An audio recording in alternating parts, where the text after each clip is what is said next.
Y'all know who it is and y'all know what it is. It's your boy Matthew Shack live here in Los Angeles. Welcome to Matthew Shack Unfiltered. Man, want to come in, man, before it got too late and talk to you about the John Gruden situation, man. First things first, salute to the Unfiltered Nation and the Unfiltered fam.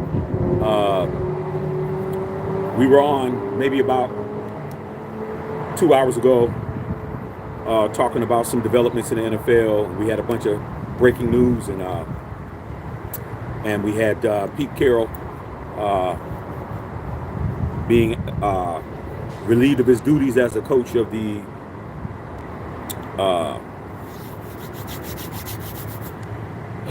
Seattle Seahawks. And then during our live breaking news came that Nick Saban has actually retired.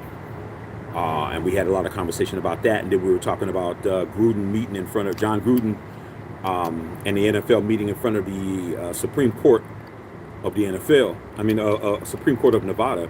And I figured, man, let me come out here. This gives me an excuse to come back and smoke another cigar, bro. Because it's, you can never have too many reasons not to smoke them while you got them and shit. Okay. Like I said, salute to the Unfiltered Nation and the Unfiltered fam, man.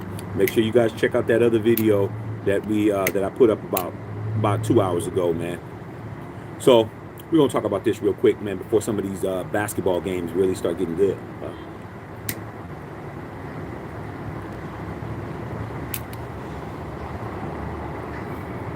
All right, man. Let's get to it, man. All right, man, your boy did his homework, man, because, people wanted me to talk about it, and I didn't really know what was popping. So I'm never going to come on here and not know what I'm talking about. I'm going to make sure that I do my homework, do my due diligence, read some articles, read some transcripts, see what's popping.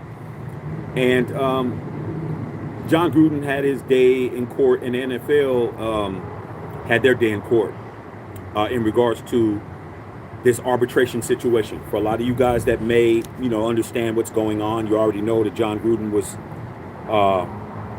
fired by Mark Davis due to the fact of emails that were put out by God knows who, but it seems like Gruden and his team knows who, allegedly.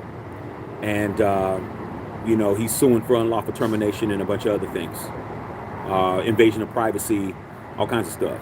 NFL's like, hey, we don't know who leaked the stuff, but we know that when it came out, it had a bunch of misogynistic racial tropes and racial language, and that's not what we're about. So he got fired with cause, and if anything, there needs to be an arbitration.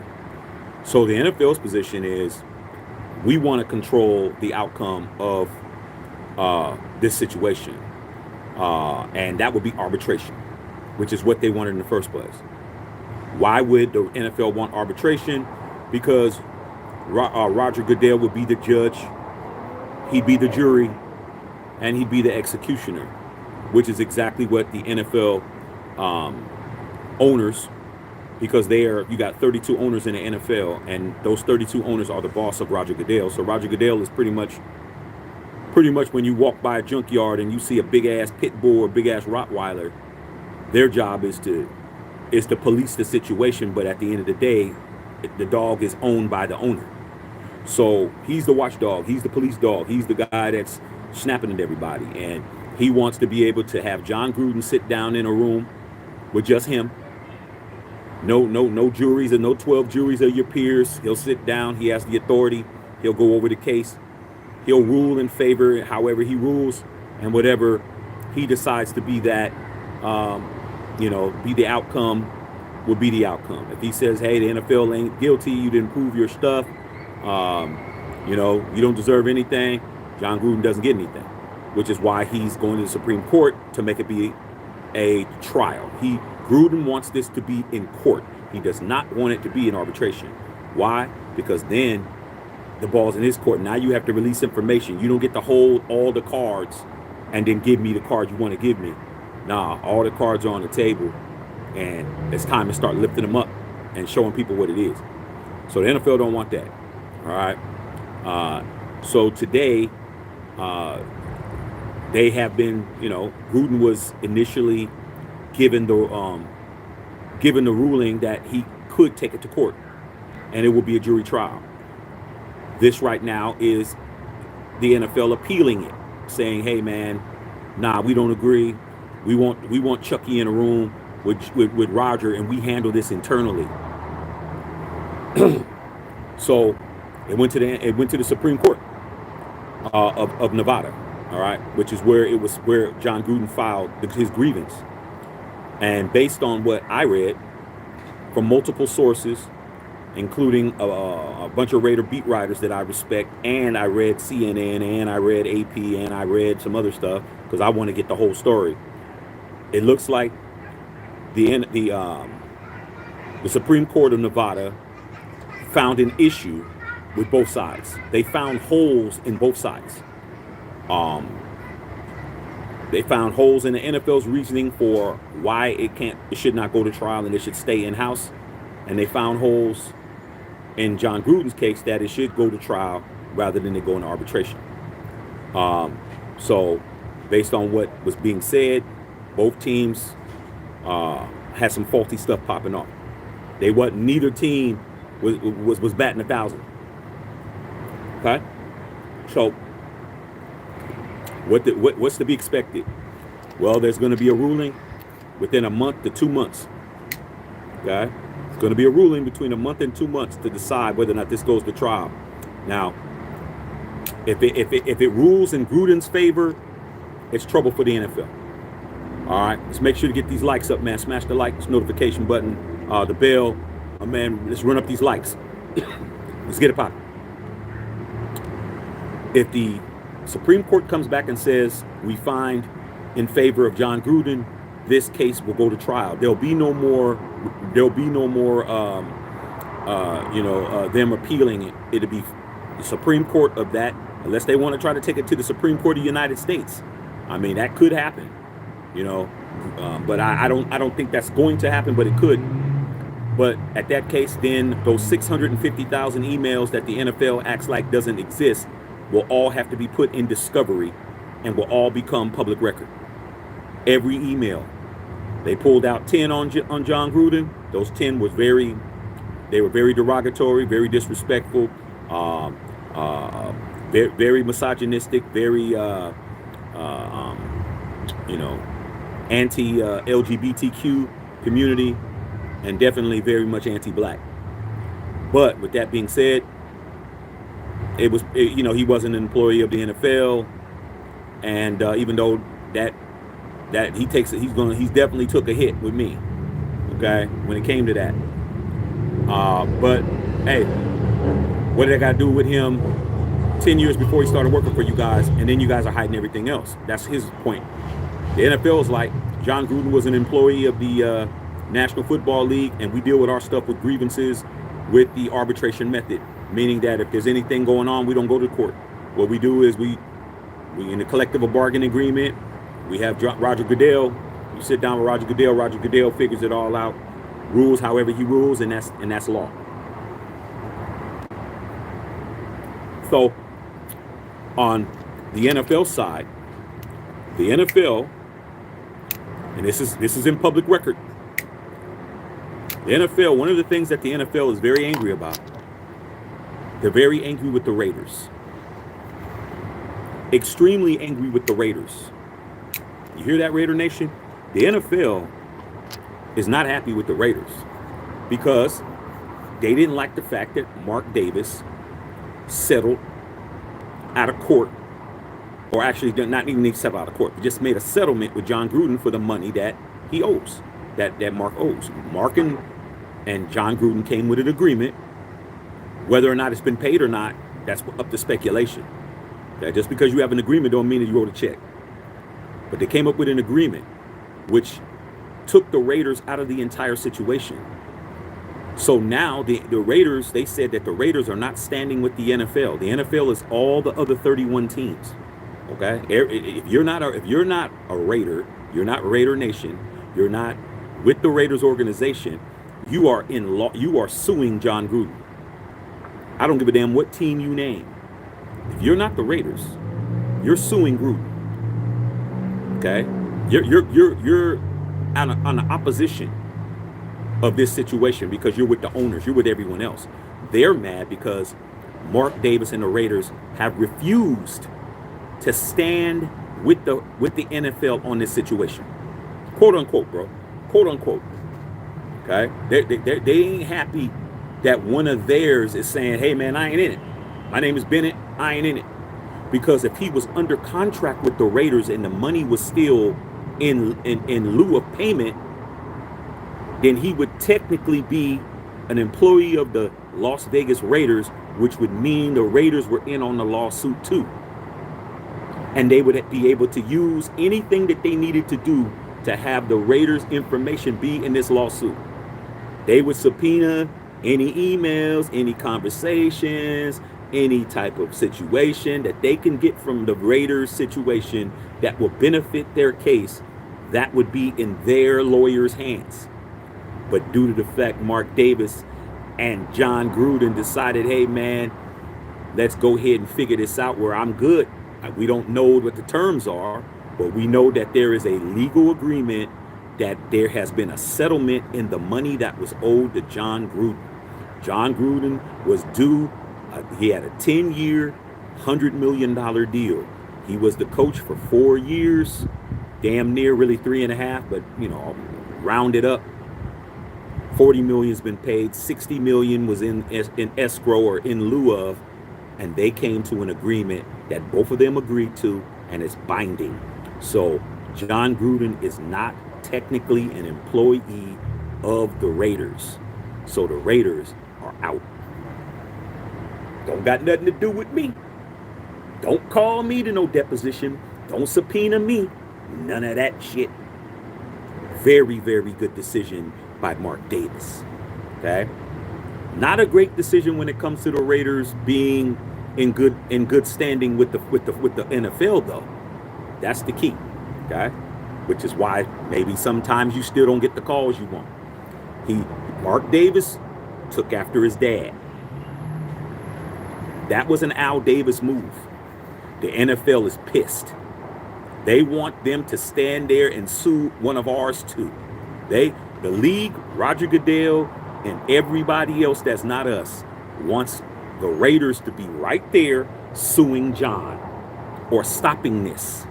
And they can't because John Gruden doesn't work for the Raiders. John Gruden is not employed by the Raiders. John Gruden doesn't have a contract with the Raiders. John Gruden isn't owed any money by the Raiders. Whether Mark paid him or not doesn't have any bearing on the fact that they came to a settlement agreement. It could be, yo man, sign this paper, dog. I'm going to pay you in 2030. Doesn't matter, bro. Doesn't matter when he pays them, if he already paid them, if he pays them later, if he pays them $10 million a year. Doesn't matter. The Raiders are not in this lawsuit. We are the only team in the National Football League whose name is not on anything. It's not on Gruden's paperwork, and it ain't on Roger Goodell and the NFL's paperwork. We are free and clear, bro. And they didn't like that shit at all. Okay? They didn't. That was a major contention point. They didn't like that. It's said right there on the paper. I mean, right there in the article, that was one of the things they was pissed off about. All right? When it comes to John Gruden, based on what I was reading, his problem is the holes in regards to what he said. Those are fireable offenses. You go to your job, you say the things that was said, that Gruden said, you know, however you want us to slice and dice it, your ass deserves to get fired, bro. And you put it on an email, and you put it on a company email, on a company server and shit. You sent it from the Raiders. You sent it from the Raiders office. I mean, not the Raiders office, but you sent it to the Washington Redskins. You sent it to them. You sent it to Bruce Allen. You were working for ESPN, who's a partner of the NFL. And you send that, and it goes to our servers. It's in our shit, our database. Okay, that's an issue. But the problem is, John Gruden was not an employee of the NFL when those emails were sent. At least some of them were. Then they said that there was. Thanks for the $9.99 dono, Spider D. He did send some when he was with the Raiders, though. Let's not act like every email he sent was not before. So they took the ones that were incriminating from before and the ones when he was still working for the Raiders. Okay? All right? Because the DeMaurice Smith and all that kind of shit, that shit was when he was actually with the Raiders. So that's why they're saying, hey, man, that's not cool that Mark did that. Mark didn't talk to nobody. Mark just, his lawyer said, hey, man, how can we get out of this situation? Get with Chuck, and salute to John Gruden for being a real Raider, bro, when it came to that. All right? Because he looked out for the Raiders, bro. He looked out for us. We ain't in it. So if there's a settlement, if anything, and later they decide to write Gruden a big ass check, Raiders don't got shit to do with that. Don't ask Mark to throw in. Hey, Mark, hey, man, we got to play John Gruden $200 million, dog. Hey, man, we going to throw some money in here? He's like, for what? All right, ain't got nothing to do with me. Well, shit, the Bengals threw it in, Chargers threw it in, Browns threw it in, Buffalo threw it in, Tampa Bay threw it in, Packers threw it in, 49ers threw it in, Chargers, everybody, Seahawks, everybody else. Dog, you ain't got to pay? Nah, dog, I ain't got to pay, dog. Ain't got nothing to do with me. Chestnut checkers, baby. Don't got nothing to do with me. Don't call me. Don't talk to me about shit. That's between you and John. Don't got shit to do with me. NFL don't like that shit. Okay? And then in regards to John Gruden, his situation is that they said specifically, and this is the article, bro, go look it up. They said that John Gruden's lawyers and attorneys are directly pointing their fingers at Roger Goodell and Daniel Snyder, former owner of the Washington Redskins, as being the facilitators of leaking the email, quote unquote. They're pointing fingers at them too. They're saying it's Goodell, and they're saying it's Daniel Snyder that put the emails or leaked them. They said that today. That's what they're saying. So all this, man, how do we know who they're blaming? It's public record now, family. Public record that John Gruden's attorneys said by name 2 people that were directly responsible for leaking personal information to the press that was released, okay? And they said Roger Goodell didn't stutter, didn't spell his name wrong. And then they said Daniel Snyder. Now, Daniel Snyder, didn't they make him sell his team and get him out of here and shit? Ship them out. So guess who's left? Guess who's left? Roger Goodell, homie. This is about to be very interesting. Now, let me tell you what I think is going to happen.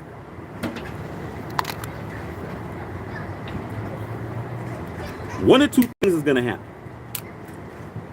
Either John Gruden is going to lose and have to go to arbitration.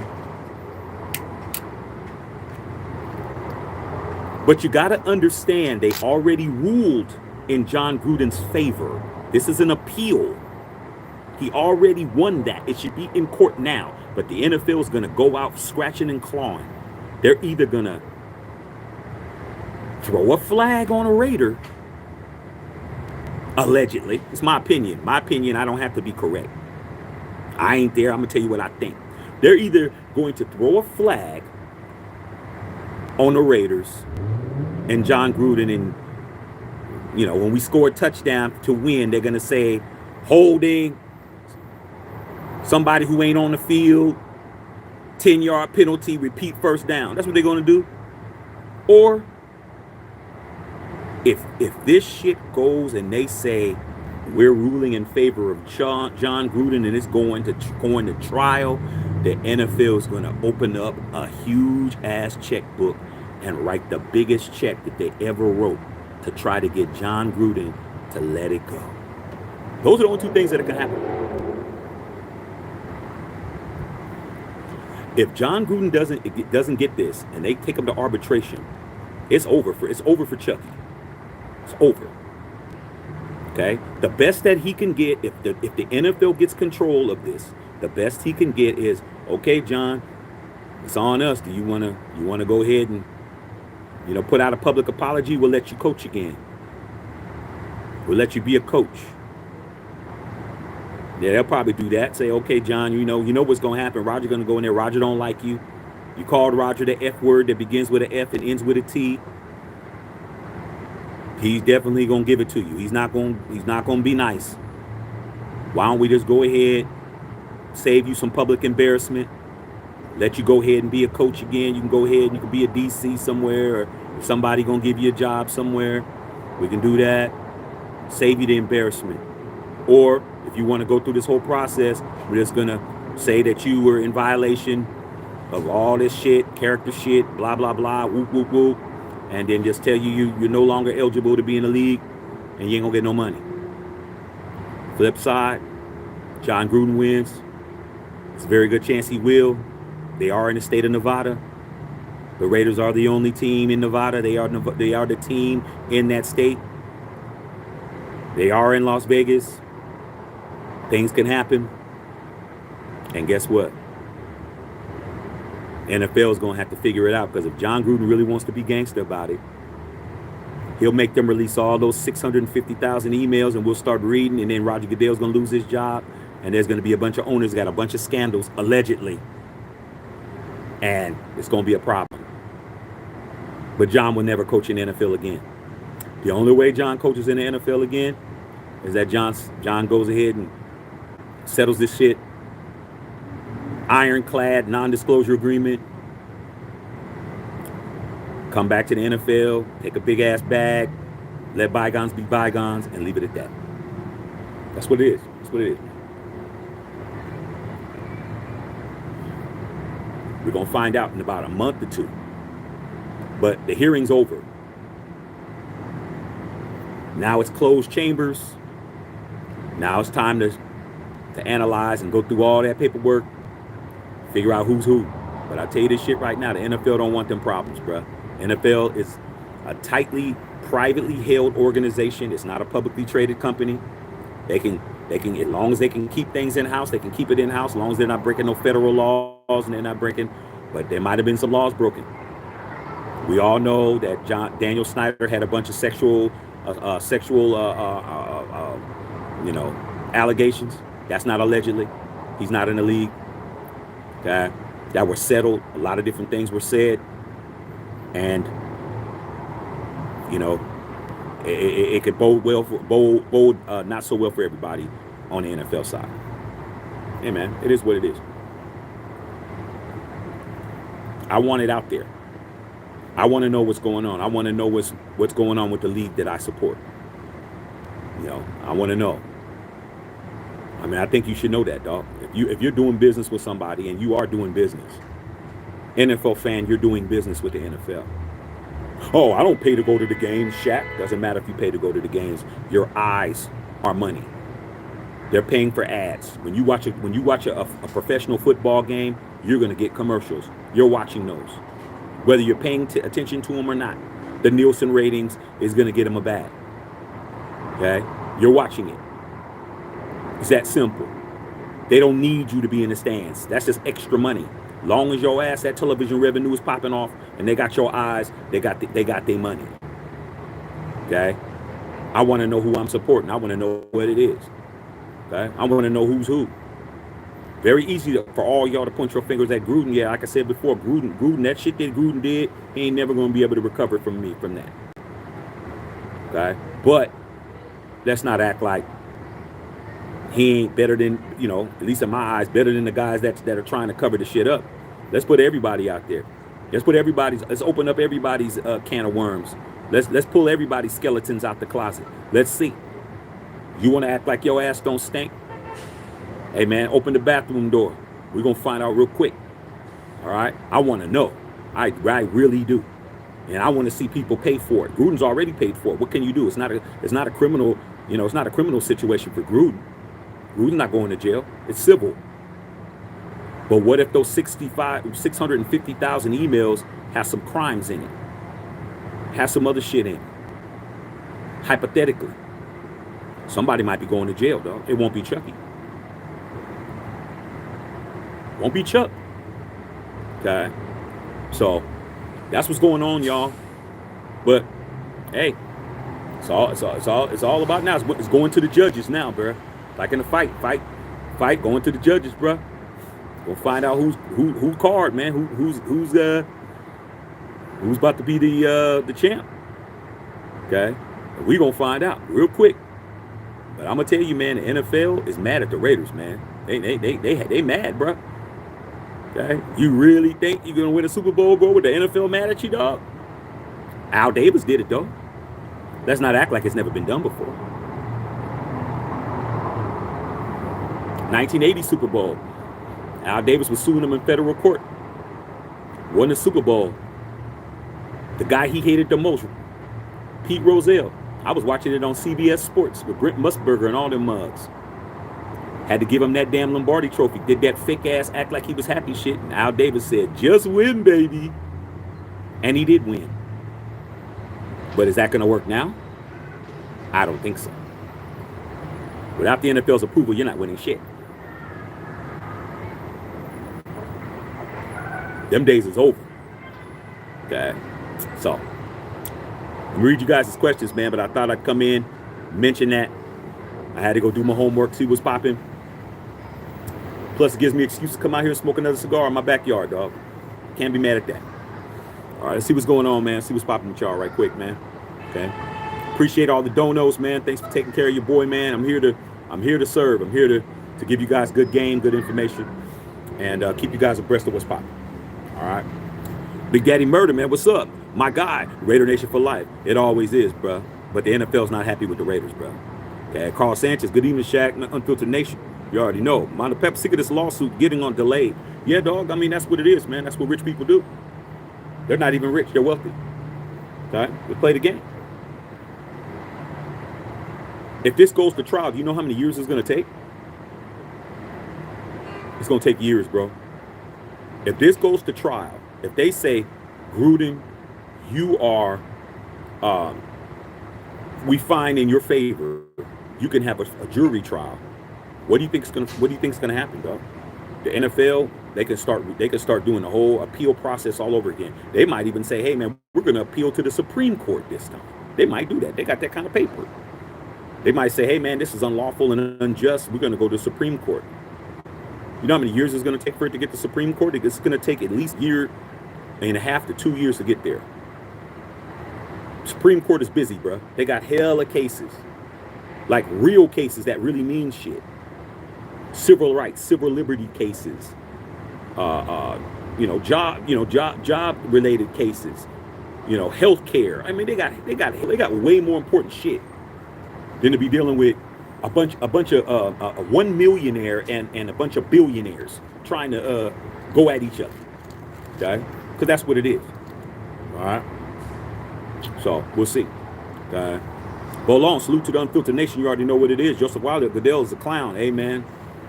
Goodell he's a hired hand.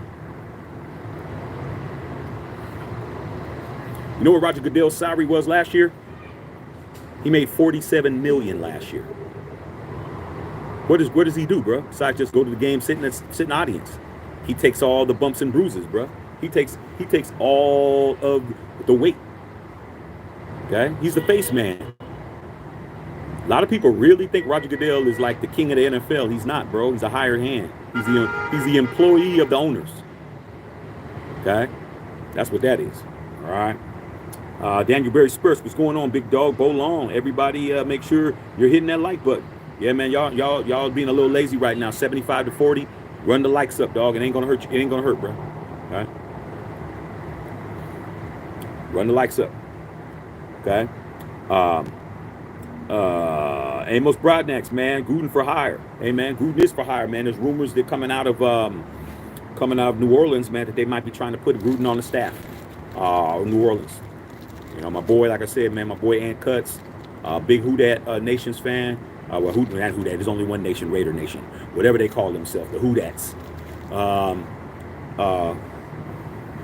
Has been keeping me abreast of what's going down in New Orleans and letting me know that they really want Gruden to do something. Okay. Can Gruden sue the NFL and be on an assistant staff? Yeah, because Brian Flores is suing the NFL, and he's on the Vikings staff right now. But that's not a head coaching job. So we'll find it out. Smoking pots. So if you don't get that, would even be welcomed back by Mark and the Raiders organization. I know he was shocked when he got hung out to dry. Mark Davis and John Gruden don't have any beef. They don't have any problems at all. None. They're the Raiders and Mark Davis are not enemies of John Gruden. Obviously, we're not in the case. Smoking pots. Your Chiefs Kingdom. You're on the lawsuit. You're in it.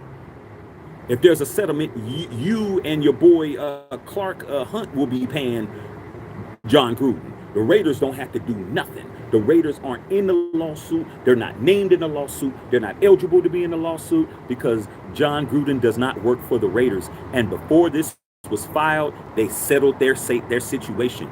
We're clean. We can just sit back and sit back and watch smoke. Mark Davis could sit back with a big ass cigar and just sit back and watch the bonfire. Just watch it go down like this. He don't got to do shit except sit his ass there. He ain't in it. Okay? And the NFL's mad. They're pissed because it was done without their knowledge. It was done, they saying, behind their back. But what can you do? It's too late. You can't make Mark Davis be fiscally responsible for it when he's already got his deal. That's what I love about it, bro. The two Raiders got together and they're like, man, how can we get the Raiders out of this? We don't need this. But let's not act like the NFL ain't going to hold it against us, because they are. That's what they do.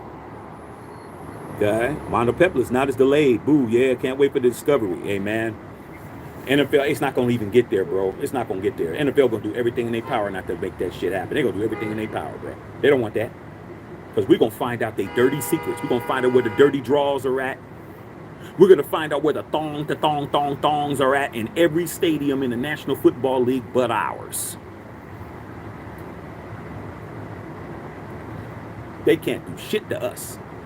Not a damn thing. They try to subpoena Mark Davis. You got to show up to court, Mark. We're subpoenaing you. Mark Davis's lawyers are going to be like, imagine them lawyers in Las Vegas. This don't have any findings, man. John Gruden don't have no connections to you guys, to us at all. Send back a paperwork. John Gruden is not an employee of the Raiders or any organization or any sub company, period. If your ass was a FedEx driver 3 years ago, and you get let go or you quit or whatever, and then you're driving and you drunk driving and you get into an accident and you injure somebody, how in the fuck are they gonna call you into court? Unless they can prove in that case, well, there's a pattern here. FedEx, he had accidents when he was driving drunk with them, and then try to subpoena you for that. But if there's no evidence of anything ever happening, they have everything. You don't need me. You got the emails he sent when he was with my team. The collective bargaining agreement states that he has to be an employee. They wanted Mark Davis to still hold on to him until this was alleviated, and Mark said, nah, we finishing this shit off now. And this has been done. This was done before the season. This shit's been done. Okay? I love it, man. It's beautiful. Beautiful situation. Okay? All right. What else y'all talking about? Mark making daddy proud. I got to give it to Mark on that, y'all. I can't sit up here and act like that. It wasn't a good move. That was a brilliant move. Okay? Keep us out of it. Keep us out of the fray. Let everybody else's secrets get knocked the fuck out. Everybody else gets shown. It ain't gonna be us. Okay? Spider with the $9.99 dono. Appreciate that pimping. Justin J. Go Gruden. Do the right thing. Mark, bring back coach back. Gruden wants to keep winning lawsuit after lawsuit. Woke week NFL, a sensitive joke. Gruden is right. Release all the emails from every coach then. But hey, man, like I said before, dude, Gruden's lawyers said two men's names. We all speculated. We've all thought. We've all heard theories, rumors, innuendo about who they thought it was. But today, for the first time in a public forum, John Gruden's attorneys mentioned two people who they directly blame for leaking those emails: Roger Goodell and your boy Daniel Snyder. That's it, bro. Ain't nothing to talk about. Let me move over here, man. I got a little light over here. Let's see if we move over here a little bit. More in the light. A little bit better. I ain't got my lighting system in my new house, man. I'm gonna light this bitch up out here, dog. Very beautiful out here. Very nice. Go ahead. Move this over. Shit. Finish talking to y'all, man. A little bit. Well, shit, ain't much better, but fuck, somewhat better around this bitch. Okay. See what else y'all talking about. See what else y'all talking about. Young Cheese, what's up, Young Cheese? It's always Raiders versus the NFL. They don't like us, man. Fam, it's crazy. That's why I always say, Young Cheese, John Gruden, Al Davis versus the NFL should be mandatory viewing by every Raider fan. It should be mandatory, because you'll know why we're in the position we're in. We've never been in good terms with the NFL, dog. We've always been at odds with the NFL since the beginning, since before all of us was born, bro. This shit is old, bro. This shit is it's like almost 60 years old, man. The feud that we've had with them. Roger Goodell, Pete Rozelle and Al Davis have been feuding since like 63, 60, not 63, I say like 64, 65. 1964, 1965, we've been at odds with the NFL. And it's been ugly, bro. Okay? It's been ugly. All right? 43 years ago, the Raiders sued the NFL and won, bro, to move from Oakland to LA, and we won the Super Bowl, man. That was 43 years ago, bro. Y'all think that this shit is new? Y'all thought the Tuck rule was new? Y'all thought the fucking index card was new? Y'all thought all these fucked up calls was new? Nah, this has been going on, bro. Been going on since the Immaculate Reception. That was 1972. This shit is old, bro. It's an old beef. Okay? It's an old beef that's still going on and on and on, bro. And they're still trying to fucking paint the Raiders as the bad guy. Like we were supposed to stand all the history that we got against the NFL and all the shit they've done to us. All the bad calls, all the fucked up shit. We're supposed to stand next to you to sue one of our own guys? You make our owner, you threaten our owner? Because that's what happened. John Gruden would still be our coach right now. As much as all you guys are arguing about all this other crazy shit, if he wasn't forced to fire John Gruden would still be our coach right now. There wouldn't be no AP and John Harbaugh and Josh McDaniels and Rich Bisaccia, and there wouldn't be none of that shit, because Mark signed him for 10 years. You might even still have Derek Carr as your quarterback, as much as you motherfuckers would throwing up in your own mouths right now. But Mark had no intention on firing John. None. NFL threatened him. They said, Roger Goodell told Mark Davis, or somebody did, if you don't fire this man and get him out of here, we're going to take away everything. We're going to take away the NFL draft, hosting the draft in Vegas, which I went to, which was off the fucking chain. That shit was one of the dopest things I ever did.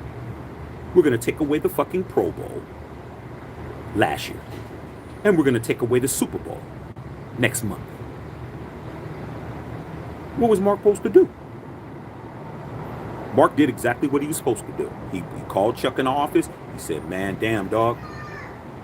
See, I look at it from like, my best friend just called me up today. Just called me maybe about an hour and a half ago. I haven't talked to him in a while. He called me up. And I was talking to him and shit. And he's not a Raider fan. He's a Chicago Bears fan. That's my best friend in the world. If I was talking to my boy and it came down to, hey, dog, hey, man, Popo squeezing me and shit, dog, like, man, I can't fuck with you right now, dog. Like, I gotta break away, bro. My boy's gonna say, yeah, you gonna have to break away, dog. Because when you're a real motherfucker, and that's the thing, man. There's so many fake ass people out here, so many fake motherfuckers, man, that you would expect your boy to go down on your shit. You expect your boy to go down with you on some shit you did. Nah, that's not how that shit works. If he's not in on the caper with you, and he's just, you tell your boy, get the fuck out, dog. I got it. Like, you ain't going down because of me. You hear what the fuck I'm saying? I'm talking on some real shit, because he got a lot of punks out here, man. A lot of motherfucking bitch hoe ass motherfuckers. Like, you don't blow your boys up on some shit that you did. Okay? Now, we all in on it. Hey, snitches get stitches. Ain't no snitching. You got to go down. But if I didn't have shit to do with it, you didn't tell me that you left the shit at my house. Like, you came in, I fell asleep, and you put the shit under my bed. Like, you didn't tell me that shit. Like, I didn't fucking know what the fuck you was doing. Come on, dog. Fuck that. Say, hey, man, let me grab that shit. Let me get this shit out your house, dog. Like, that's what the fuck you supposed to do. Have some honor. So Mark said, look, dog, like, fuck, man, they squeezing me, man. They about to take everything. They gonna take the Pro Bowl. They gonna take the Super Bowl. They gonna take the motherfucking draft and shit. They gonna take everything. You know what John said? Nah, dog, don't go down because of me, dog. Don't go down because of me. That's what you're supposed to do. Don't go down because of me, man. It's all good. Well, man, I still owe you this money. You know what, man? You good for it. Let's just sign a fucking paper. Paper that I'm happy with this agreement. Okay? Let's make an agreement. Pay a nigga after I die and shit. It don't matter what the fuck. Put in the trust fund. It don't matter how they did it. When that lawsuit came and they gave that shit to the Raiders, they say, okay, man, Mark, we suing John's acting a fool and shit. I thought that was your boy. I thought you had this all covered. You got to come over here, man, and, you know, good old boys network. Y'all bring your ass over here. Nah. Mark's like, I don't know what you're talking about. I ain't got nothing to do with it. Yo, yeah, you do. He works for you. Nah, man, we made an agreement, man. I don't owe John no money and shit. He's not an employee of the Raiders. They got mad. Okay. Justin J. Pretty soon, Gruden will have the NFL on all fours, starting with Goodell and Snyder. Now, Snyder isn't a part of the NFL. What did they do? They got rid of him. See, the NFL did exactly what Mark Davis did. Let's not act like Mark Davis is the only one that's smart. Let's get him out of here. He is no longer a member of the NFL family. They're going to go to court saying, Daniel Snyder? Oh, Daniel Snyder, he's not around. We sold the team. We kicked him out of the league. We made him sell his team. Same shit. Same shit. Ain't no fun when a rabbit got the gun. They didn't like that shit that Mark and John Gruden did. That shit was gangster. That was a gangster move. That was player move. Okay? Zeke, why would they extend Roger if they were worried about the lawsuit? Because Roger is the fucking. Let's not act like Roger Goodell don't do his job good. Roger Goodell is a very good commissioner. Roger Goodell's a very good commissioner. Now we don't particularly like him. A lot of people don't like him because he doesn't do what's best for us. But when it comes to the owners of those teams, Roger Goodell takes care of his guys. It's like, man, a lot of y'all, man, you know, me, I love gangster movies because there's a lot of game in a gangster movie. I learned a lot of game just by fucking watching Godfather, watch Goodfellas, well, watching Scarface. I learned a lot of shit. There's a lot of lessons in there, a lot of life lessons. Okay, even though it's fiction, there's a lot of life lessons in there. Okay, y'all remember Tom Hagen? I might be talking over some of y'all's heads because I'm an intellectual. I talk about whatever. Tom Hagen was the consigliere of Don Corleone, who was played by Robert Duvall. He was the attorney. He was the family attorney that dealt with all the legalese and this and that. But who was Tom Hagen?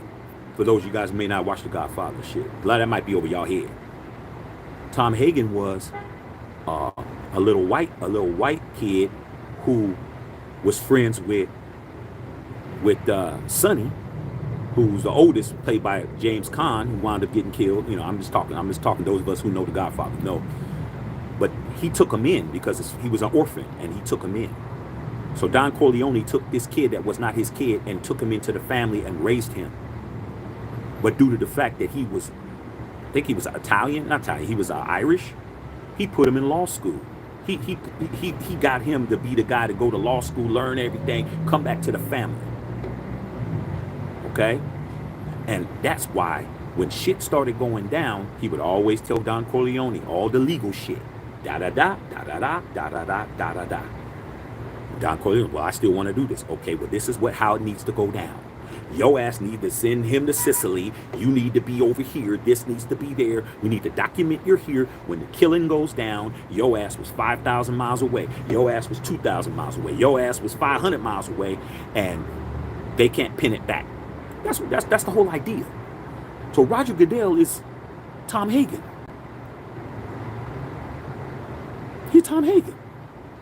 But the problem is, John Gruden and motherfucking Mark Davis are just as smart as he is. In fact, they're even smarter because they move in silence. Real G's moves in silence like lasagna. You ain't seeing shit. By the time you heard about it, the contract's already dry. Nothing you can do. Okay, that's why. Rhonda Pepler is pretty convenient for the Goodell's contract extension. Facts.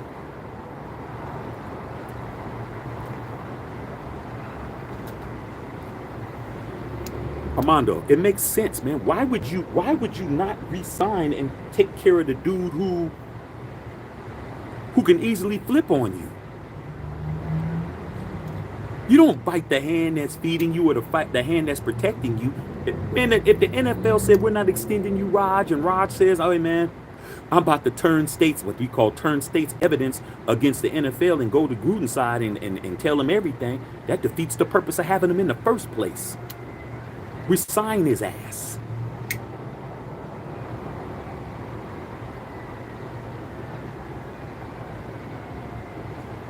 As we used to say, protect home plate, bruh. Steal as many bases as you want to, but protect home plate. Who cares if they're stealing bases? Yeah, you stealing bases, but you ain't scoring no runs, dog. That's how we did it. Smoking pots, Juvenile Fields looks like the Super Bowl would be on Peacock.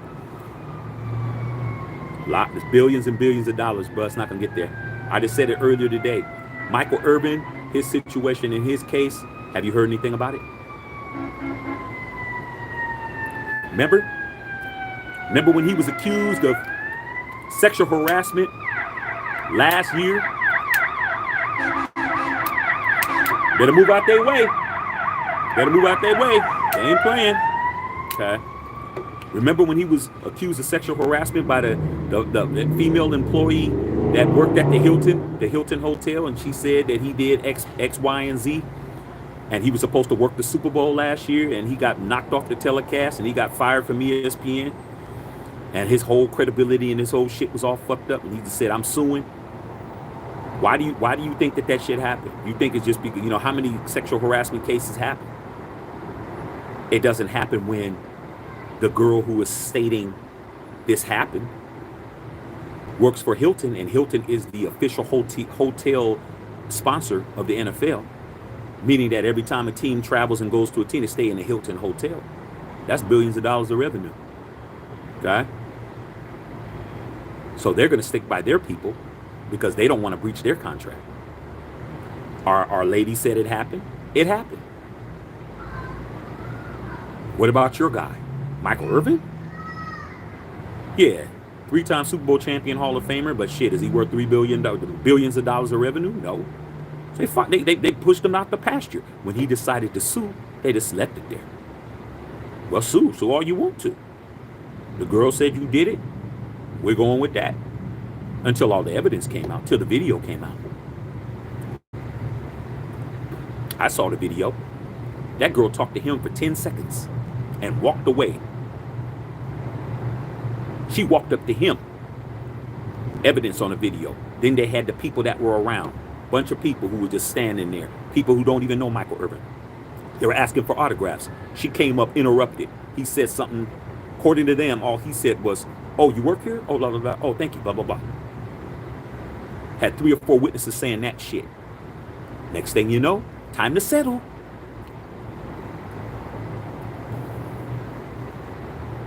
Time to settle. Wrote Michael Irvin $100 million check. That's what I heard. Paid her off. Didn't matter if it was true or not.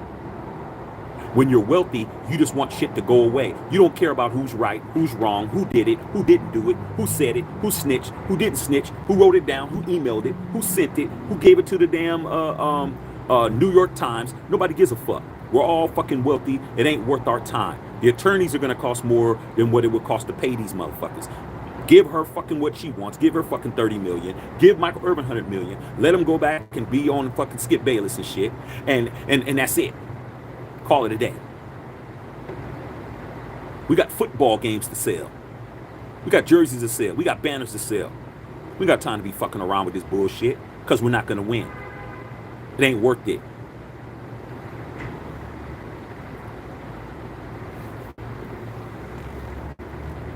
Jesse and Jessica, did you see the judge who taking Gruden case retired? I didn't hear that, bro. He retired? Like I said, man, dirty macking. If that's true, that's crazy. How the fuck did you retire right after you do that? Like I said, you guys ain't understanding this shit. You ain't getting it. You ain't understanding who you fucking with. You're not. Apocalypse. If this goes to trial, I hope he takes it all away for the nation and Davis family. I'm starting to think, Apocalypse, you know I respect you, big dog. I'm starting to think I don't want it to go this far, dog. Like, what's gonna come of it? It's just gonna be more fucked up for us. It's just gonna be more fucked up for us, bro. It is. It is, man. At this point, man, just write Gruden a big ass, fucking ass check and let him be a coach. Let it go, man. Not John Gruden let it go. NFL let it go. But they're going to try to fight it because they don't want to let it go. They want it just for them to have it in their control. And I'm hoping that they don't win that and they have to fucking settle. That's what I hope. Because we all know John Gruden loves being a coach, bro. You know that man. What else is he going to do? Yeah, you give him, he's already rich. He's got $100 million for Mark already. He already got 40 of it up front, plus all the money made from ESPN. He was making $10 million a year doing that. He did that for 10 years, plus all the other shit. John Gruden's got money. But what he doesn't got is football. He doesn't got football. What else is he going to do? The man was born to do one thing, and he can't do it. Be rich, be more rich. Ain't going to help him, dog. He's already got more money he needs. He wants to coach. He wants to be in there and he wants to write plays on the board, spider 2 wide banana and all that shit. He wants to motherfucking coach the team and run out with the team and do. That's what he does. That's what he was meant to do. Now he can't do it. On the biggest stage, going to college, that's not going to give him the same run as going to the pros. This is a guy that won a Super Bowl, whether or not it was Tony Dungy's team or not. All right. See, he could always go and play UFL or college, but that's not going to help him, dog. What are you going to go to college for? He won a Super Bowl. This is a Super Bowl winning coach.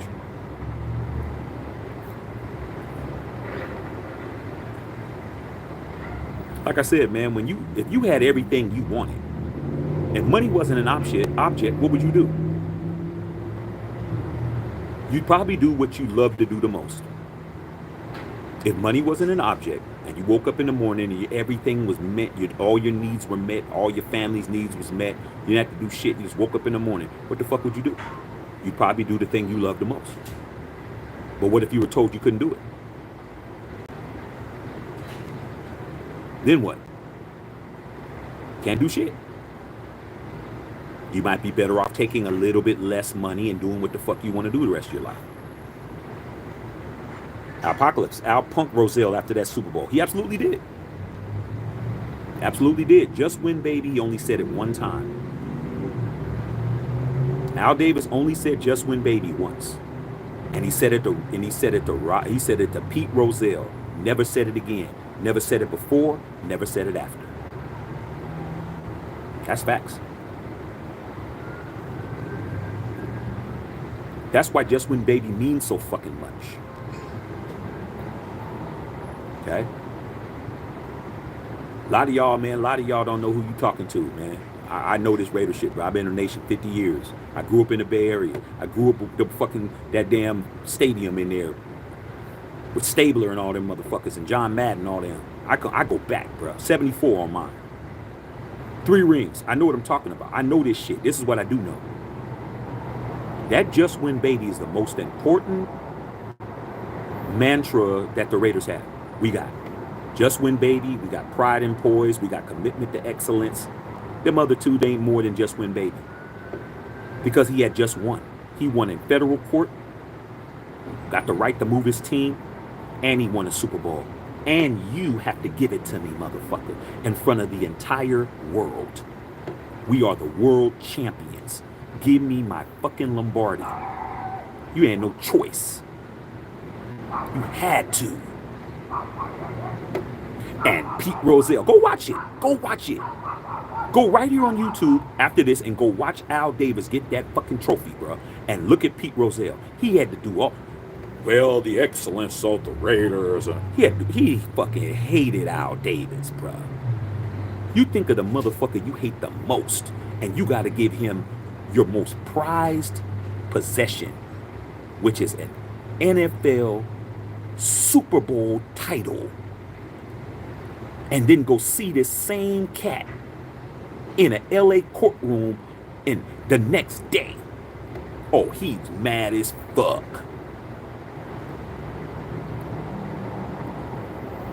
Pete Rozelle was fucking mad as fuck.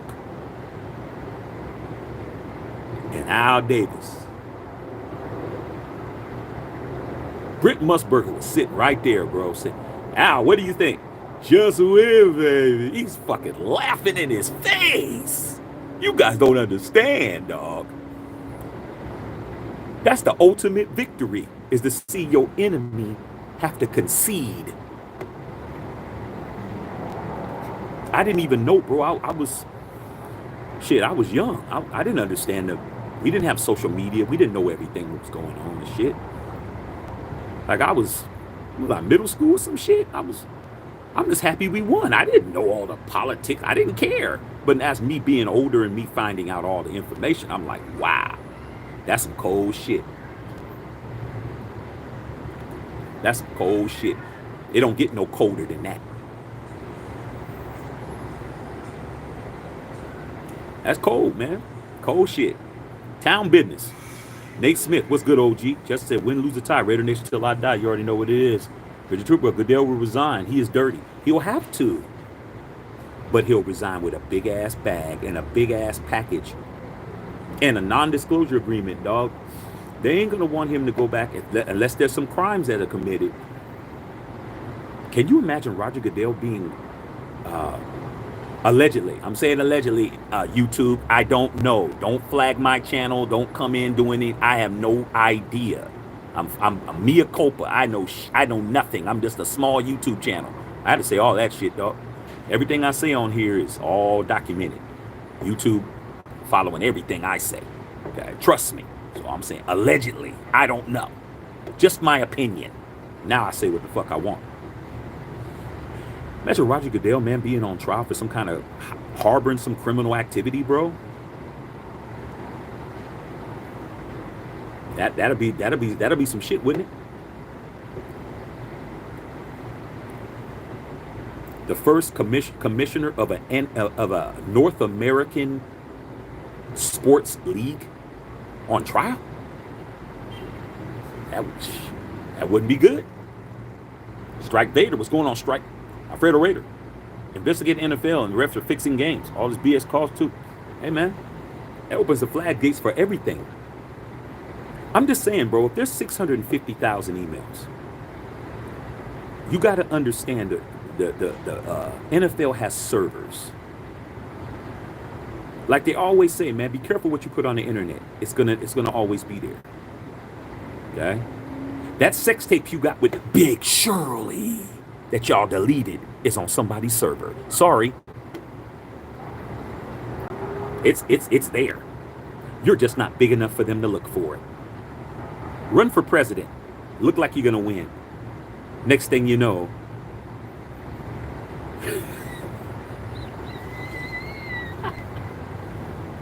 Big Shirley with that big can of Crisco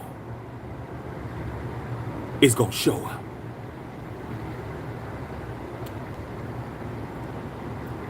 Trust and believe that. While she's eating a $5 footlong. She's eating a $5 footlong on your ass. Run for president, motherfucker. You did that shit. Understand, it's there. It's a digital footprint, bruh. You shouldn't have fucking even recorded it. Tell you that shit now, dog. I'm telling you, man. I'll be honest with you. I mean, I remember my boys, bro. My boys, man. Some of my boys on there, I can't even call my boys and I don't fuck with them no more because it was just too much fuckery. But man, my boys used to be doing all kinds of shit that didn't make no sense to me, dog. I ain't gonna say their names because I ain't gonna blow them out. But if you see this, you know I'm talking to your ass. These motherfuckers, man. I remember went to my boy's house one time, man. He was like, pulled out a fucking camera, like he had a fucking, you know, one of them old school ones, you know, the camera like this. You could just, man, this motherfucker had tapes and tapes and tapes and tapes of girls, and he was just filming them without their consent. And he's like, yo, man, you want to see me and Sandy? You want to see me and Jackie? You want to see? Fuck no. I don't want to see your funky ass doing anything. You record? How did she went for that? Because, you know, you be the most wholesome girls. You be like, man, I know she didn't agree. Oh, man, she didn't know, man. I had it there. I had it under the pillow. I had it on the wall and shit. I had it in the back. Like, I don't want to see all that shit, dog. Now they have laws against that shit. And back then they didn't. Okay? And I'm just saying, bro, like, if I know motherfuckers personally that was doing shit that was foul, like, I know damn well something going on. Allegedly. I know something. Gotta be. Where there's power, there's bullshit. Smoking pods, first time I witnessed NFL coming down on Raiders was a stick 'em. NFL didn't come down on Chiefs for being the first user of Gatorade. Hey, man. You're right, Spots. That Stickum shit was the time when we won the Super Bowl. Okay? The Stickum was always legal. Everybody used Stickum. Okay? I used Stickum in Pop Warner, bro, but we used the spray kind, but they also had like the jar Stickum. It was yellow. It looked like snot. See, we're talking a lot of y'all younger cats, this is why y'all need to be fucking with us over here, because we're going to tell you shit you don't know. Okay? Keep fucking with who you fuck with, but come over here and fuck with us, because we know what the fuck we're talking about. Stickum used to come in a big-ass jar, look like paste. Shit look like snot, look like fucking booger snot shit. That damn Stickum on your fucking hands, bro. On your clothes. On your jersey. On your fucking, your pad, like you have a neck brace. That shit, the ball would stick. You weren't dropping nothing. Okay? That shit was fucking, you talk about these gloves. Them gloves are, a reason why the gloves are out there is because they don't use Stickum no more. But we didn't need gloves when you had that Stickum. Everything was cool until the judge, Lester Hayes, who's not in the Hall of Fame, who should be, one of the greatest defensive backs ever, had 13 interceptions. And 5, he had, how many? He had 3, no, was it 4? 4 pick sixes and 5 pick sixes called back. You talk about this kid that's down there in Dallas that had 5 pick sixes this year, and that was the record. Nah. We had 5 pick sixes called back. This dude led the league with 13 interceptions. It's still the NFL record. Tied with Dick Knight, Train Lane, 13 picks. We called him Lester the Molester. Lester was just fucking grabbing everything. Once a Raider did all of that, they outlawed Stickum the next year. Next year. Been legal forever, but as soon as a Raider benefited and we won the Super Bowl, they outlawed it. Who was the commissioner? I bet you can't guess. Pete Rozelle. Every time the Raiders benefited off of something, they changed it. This has been going on. That's why when you guys come over me bloviating and being mad and telling me all this shit, I don't listen, because I'm like, dude, if you did your homework and you actually was a student of the team you swear you love so much, you wouldn't even be asking these dumbass questions or saying this dumbass shit. Every time a rule benefited the Raiders, they changed it. Right? Every fucking time, bro. You know why you can't forward the ball fumble the ball forward? You know why you can't? Because of the Raiders. So if the ball, if somebody touches the ball initially and they're on the ground and they push it forward, where's the ball? The ball could be padded and all the way to the end zone. The spot of the down. Well, none of that means nothing. Who touched it first? Who was down? Or who? Oh, the initial, right here, the initial spot is where it is. If somebody's on the ground and they're touched and they pop it and they pop it to somebody else, you can't do it. But in 1979,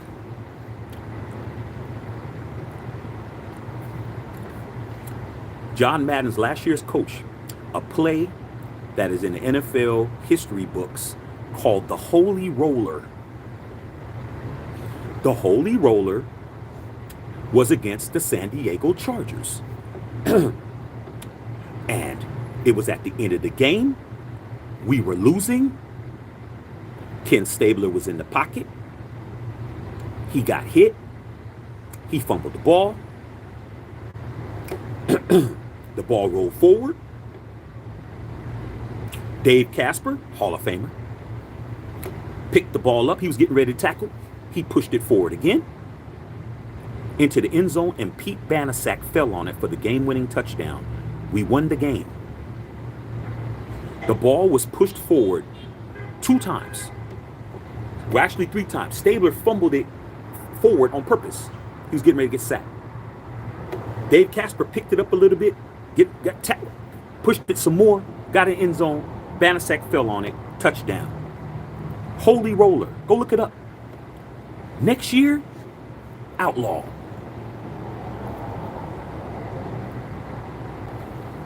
That was it. That was the last time you could fumble the ball forward and it's legal. Not doing that no more. Raiders benefited. That's got to go. It goes on and on and on and on. Y'all just know the Tucker rule because that's in your lifetime. But this shit's been going on. Okay? Federado, Supreme Court, let's go. Apocalypse. Gruden couldn't be the only non-commissioner to get paper from every single team. There you go. See? Things John said was years old. They had to go back many years to find it. They could have changed it. We did all over again. Those emails show some flesh names. It says a lot worse. John Gruden's attorney said it was Roger Goodell. This is him saying it. And Dan Snyder. Why would they do that? Why would Roger Goodell and Daniel Snyder conspire against John Gruden? Because, you know, all the Raider haters, they're going to come up with all kinds of, oh, why would they do that to you guys? You guys aren't that important. Here's why.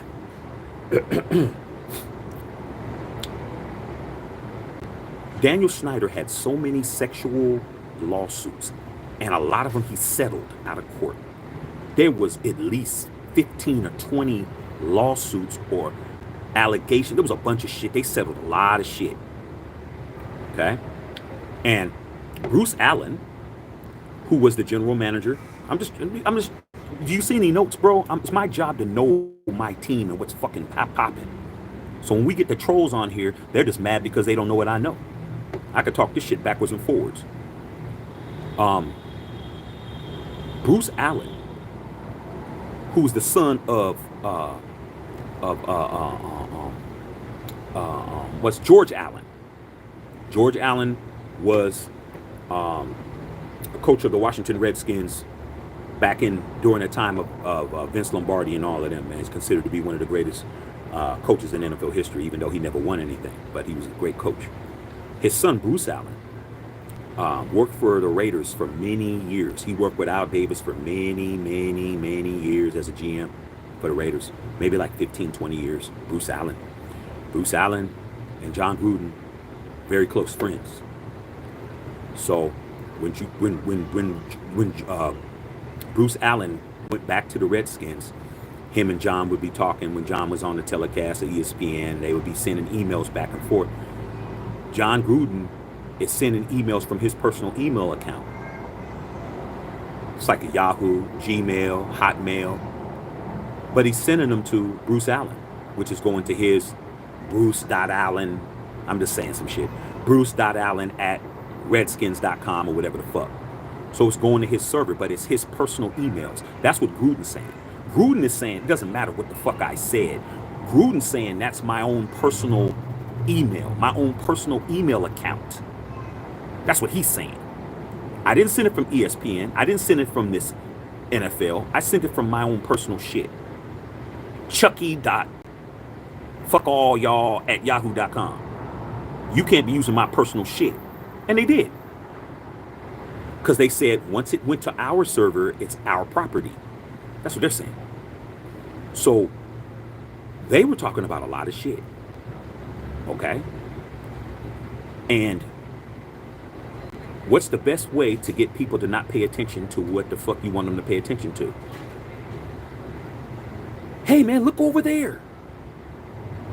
And everybody looks over there while they... Oh, there ain't nothing over there. Oh yeah, man, shit. Well, I thought I saw something. Get your attention on something else. Use John Gruden as a scapegoat. Use John Gruden as a diversion. So you don't pay attention to all the sexual shit while we clean all this shit up. But the problem was this. When the emails was leaked, they weren't leaked. Just John Gruden's. All 650,000 emails was leaked. That's the fucking problem. They didn't vest the list. They didn't go through 650,000 emails and read them all and say, oh, John Gruden, let's put this one over here. Let's put this one. Oh, they had them all out. Somebody had the entire file. 650,000 fucking emails. And they combed through that shit. The emails are out. They're just suppressed. They're out. Somebody has it on their damn computer right now. All of them. Every one of them, bro. So they's like, fuck. So guess what? All the settlements, all the motherfucking non-disclosure agreements, all the damn confidentiality agreements, all the settlements, all that shit ain't gonna mean nothing. Because if you settle with somebody and it comes out that there's some other shit involved, they can refile. Like all this shit can come back out. Who better than to use the fucking Raiders? Who's better than to do that? Plus he called Roger Goodell the F word that begins with an F and ends with a T. And that's facts. He did. And he said all the racial shit. And he said all the LGBTQ shit. And he said all the other the misogynistic shit. John Gruden did everything. That's not in question. That's facts. He did it. He said it. He typed it. It's not being debated. What's being debated is that's my own personal shit. You shouldn't be using my personal shit to get me fired from my fucking job. But they did. What are you going to do about it? That's the key. What the fuck you going to do? That's what the NFL's like. So, and? What you going to do? Have you ever been in that situation before? Georgie was talking shit. Georgie was talking about your mama. Hey, Georgie, I heard you was talking about my mama. Yeah, and so what? What the fuck you gonna do? That's NFL. What you gonna do? Now it's your turn. Ball's in your court. Where I come from, we don't talk. We click a person and we ask questions later. What you hit me for, motherfucker? You was talking about my mama. Let me get my lick in first, bro. Fuck that. I ain't gonna telegraph shit. But they're like, and? We're the NFL. What the fuck you gonna do, Gruden? Bitch? Little bitch? What the fuck you gonna do? We the NFL. What the fuck you gonna do? You ain't never coaching again. You want to coach? Shut your motherfucking mouth. Gruden's like, all right, I got something for you. Gruden's like, I'll be back. I can show you better than I can tell you. Gruden comes back with fucking a sea of motherfucking attorneys and shit. Okay. Oh shit, who's that? Is that John Gruden and shit? Who's all these motherfuckers with him?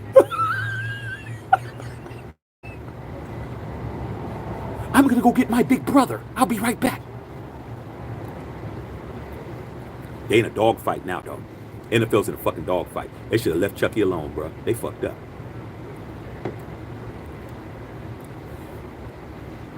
They better hope to God them emails don't come out.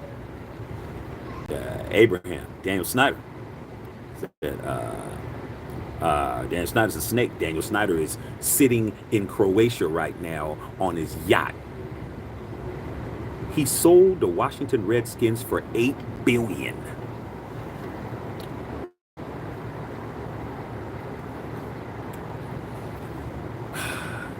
Do you guys remember when they were trying to get him out the league and they were trying to subpoena him to come back and he was in Croatia? Croatia doesn't have any extradition laws and shit. He just sat in the motherfucking middle of the damn ocean out there, in whatever ocean that is, the Black Sea or whatever the fuck he was, chilling on a big ass fucking yacht, getting fed snails and shit, escargots, what we call escargot, but escargot, whatever the fuck, sitting there chilling. Probably had motherfucking girls in thongs, popping bottles with models. He was chilling. I'm not going, oh shit, you can't make me do shit. I'm not going nowhere. Had his attorneys handle it. He's wealthy. Wealthy people don't fucking have to go to court. For what? Gotta go to court, bro. Got me fucked up. That's the game we're in, bro.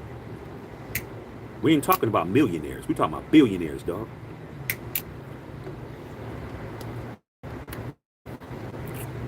Big Daddy, remember how many owners are involved in those emails? 650,000, bro. You don't think somebody did some shit? You don't think somebody sent it? Even I gotta be quiet. I got a channel, bro. Like, I gotta be careful. Just imagine what's on there. Just imagine what's in your inbox. What the fuck you sent out? Just imagine what's in your Google search history. Your ass is in the middle of the night and shit. Your girl sleep. You can't sleep. You chunkyasses.com. Your ass chunkyasses.com. Click. Oh shit. Mouse. Big Bertha, Big Mildred, Big Shirley. Damn, man.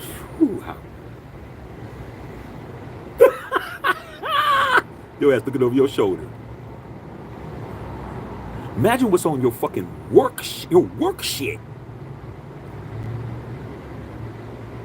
You're motherfucking talking to Chloe in HR and shit. Sex talking. Yeah, girls, you do what I do to you. Your ass would be fired right now, dog. You did some shit. You got some shit on your smartphone right now. You better keep your motherfucking... You see your girl looking over your shoulder, looking at your code and shit. What you looking at? Oh, I just want to see who you're talking to. Now, she saw your first two numbers yesterday. Now she's waiting to see your last two numbers and shit. Then she goes to your phone.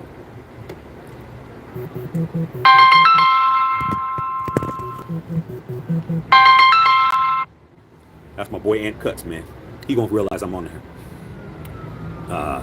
Yeah, Big Daddy Murder. That's crazy. Said, I know they sweating bullets. I would be.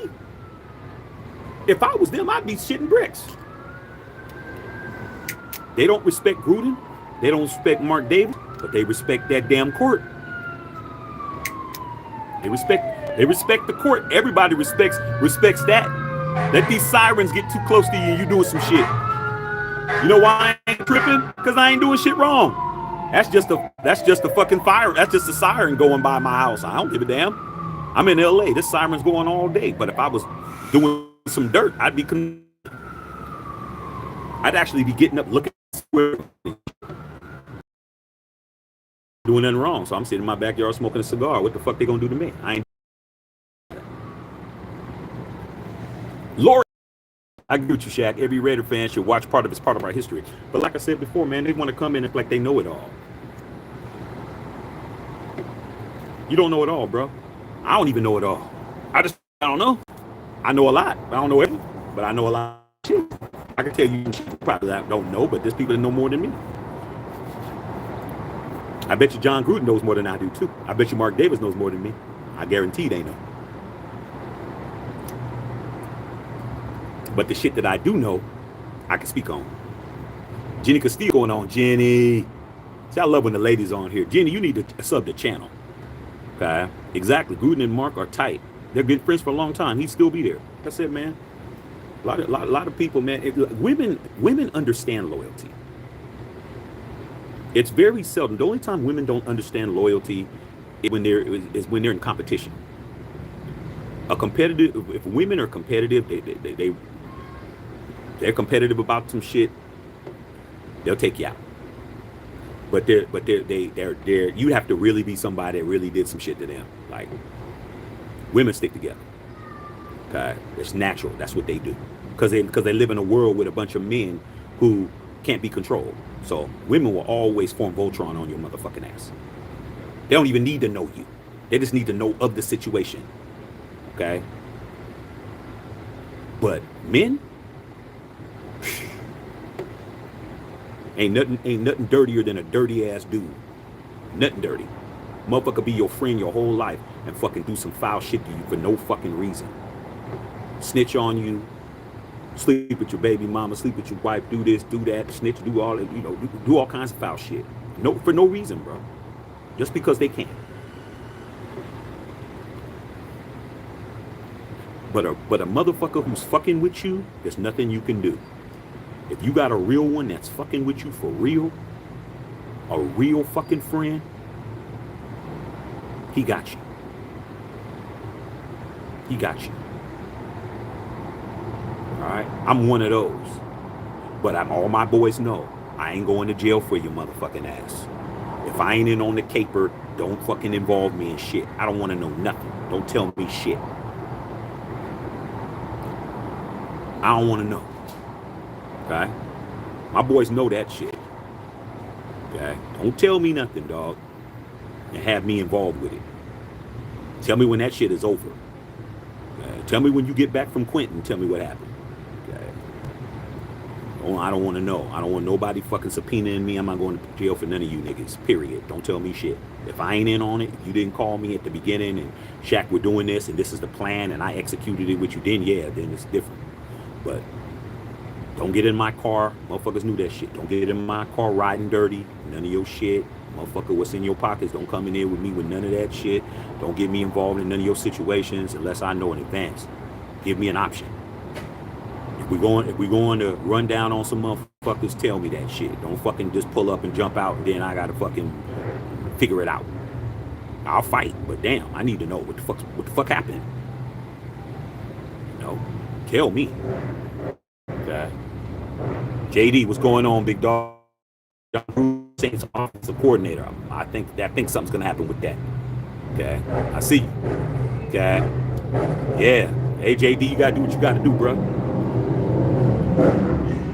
You gotta do what you gotta do. Raiders need a quarterback, a new head coach. Shit. Raiders need a GM, head coach, offense coordinator. Okay. That's what we need. But right now, we got a former head coach in the fucking Supreme Court of Nevada, bro. That's crazy, man. We have a former head coach in the Supreme Court of a whole state suing the National Football League, bro. And y'all talking about we don't never get calls. I'm looking at you guys like y'all crazy, man. Nevada Raider. You may have mentioned this before. But what are your thoughts on Gruden over Jim Harbaugh? Nah, I don't want Gruden. I'll take Jim Harbaugh. I think Gruden has too much shit popping, dog. How you gonna be a good football coach when you got all this shit cracking? Got too much shit popping. Too much shit popping. What does Jim Harbaugh got to worry about? Right? You don't got to worry about all that shit. All you got to do is worry about calling the right plays and what do you got to do? John Gruden got to worry about all this shit. You got to worry about all this shit. Too much shit. I don't need it, bro. I lived it already. I was around, bro. When we were suing the NFL in 80, I lived it. I don't want to live this shit again, dog. I really don't. I just want to be a fan, bro. Let me be a fan of the team, man. I don't got to be worried about all this legal shit. Shit got nothing to do with football. None of this shit got nothing to do with football. What does an email got to do with a fucking cover 2 defense? It don't got shit to do with it. If it's 4th and 9, they say, hey, man, well, shit, the referee's like, oh, shit, did he get the first down? Well, that's shit. Let's read the emails and see. These emails don't got shit to do with football. Nothing. I don't want group. Too much bullshit. Hard enough to win a game. Just to win a game on the field's hard enough. Fuck, I need all this extra shit for. Then you got hater-ass Al Michaels. You guys know Al Michaels is a Raider hater. You know that. He said it himself. He hates the Raiders. Well, you know, John Gruden is still fighting allegations. Yeah, motherfuckers will be talking about that shit during the whole telecast. Man, I don't want to hear that shit. Bev, what's up, Bev? What's going on, Bev? You know, I had to stop in real quick. Sam Tanker, Stickham's one of the number one customers, Bolitnikoff and Hayes. Freddie Bolitnikoff was, he just bathing in that shit. I remember when I became a fan of the Raiders, man, when 74, when I was a little dude. I asked my dad, because Fred Bolitnikoff always had these white socks. He had white socks, and he always had yellow spots on his socks. He'd had yellow globs on his socks. And I'm like, Dad, what's the yellow globs that he has on? He goes, that's Stickum. So what's Stickum? Because I hadn't played football yet. He said, oh, that's what they use to hold on to the ball. I was like, okay. I mean, I didn't know no better, but he had it everywhere. Fred Bolitnikoff had that shit everywhere. He wore so much Stickum, dog. Not only did he use the yellow Stickum, he also used the spray Stickum. That ball would hit his fucking jersey. That shit would stick. But it was all good until Lester Hayes led the league in interceptions. But they said, nah, fuck that. Can't have no Raider doing that. Holy Roller, Apocalypse knows what I'm talking about. Raider Incorporated, man. Preach, my brother. $10 dono. Hey, man, I'm never going to tell you a lie, okay? Never. Right? New York Raider fan. Only within the last 2 minutes of Holy Roller rule. There you go. You could do it any other time except for the last 2 minutes of a game. I wonder why. You could do all that shit until the final 2 minutes. Because guess who won in the final 2 minutes doing that same shit? We did. And it was in San Diego. And I remember that was when the San Diego Padres were sharing a stadium. I think it was Cal Quam Stadium, but I don't know what it was called back then. And they had the dirt on the turf, you know, the dirt infield, and we were on the dirt infield. And I remember the San Diego Chicken. Y'all, those of us who's old enough to know who the San Diego Chicken is. Remember the San Diego Chicken was hitting his head up against the pole and shit because we won the game and shit. That was it. No more of that.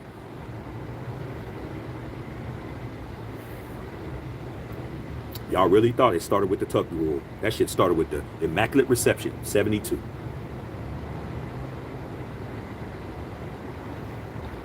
It's the Pittsburgh Steelers. That shit started then. Y'all don't even understand, dog. Like, my whole family's San Francisco 49er fans.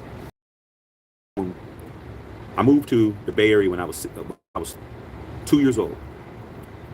And we moved to San Francisco. My father worked in San Francisco. My brother was born in San Francisco. So that my whole family, San Francisco Giants, San Francisco 49ers, Golden State Warriors.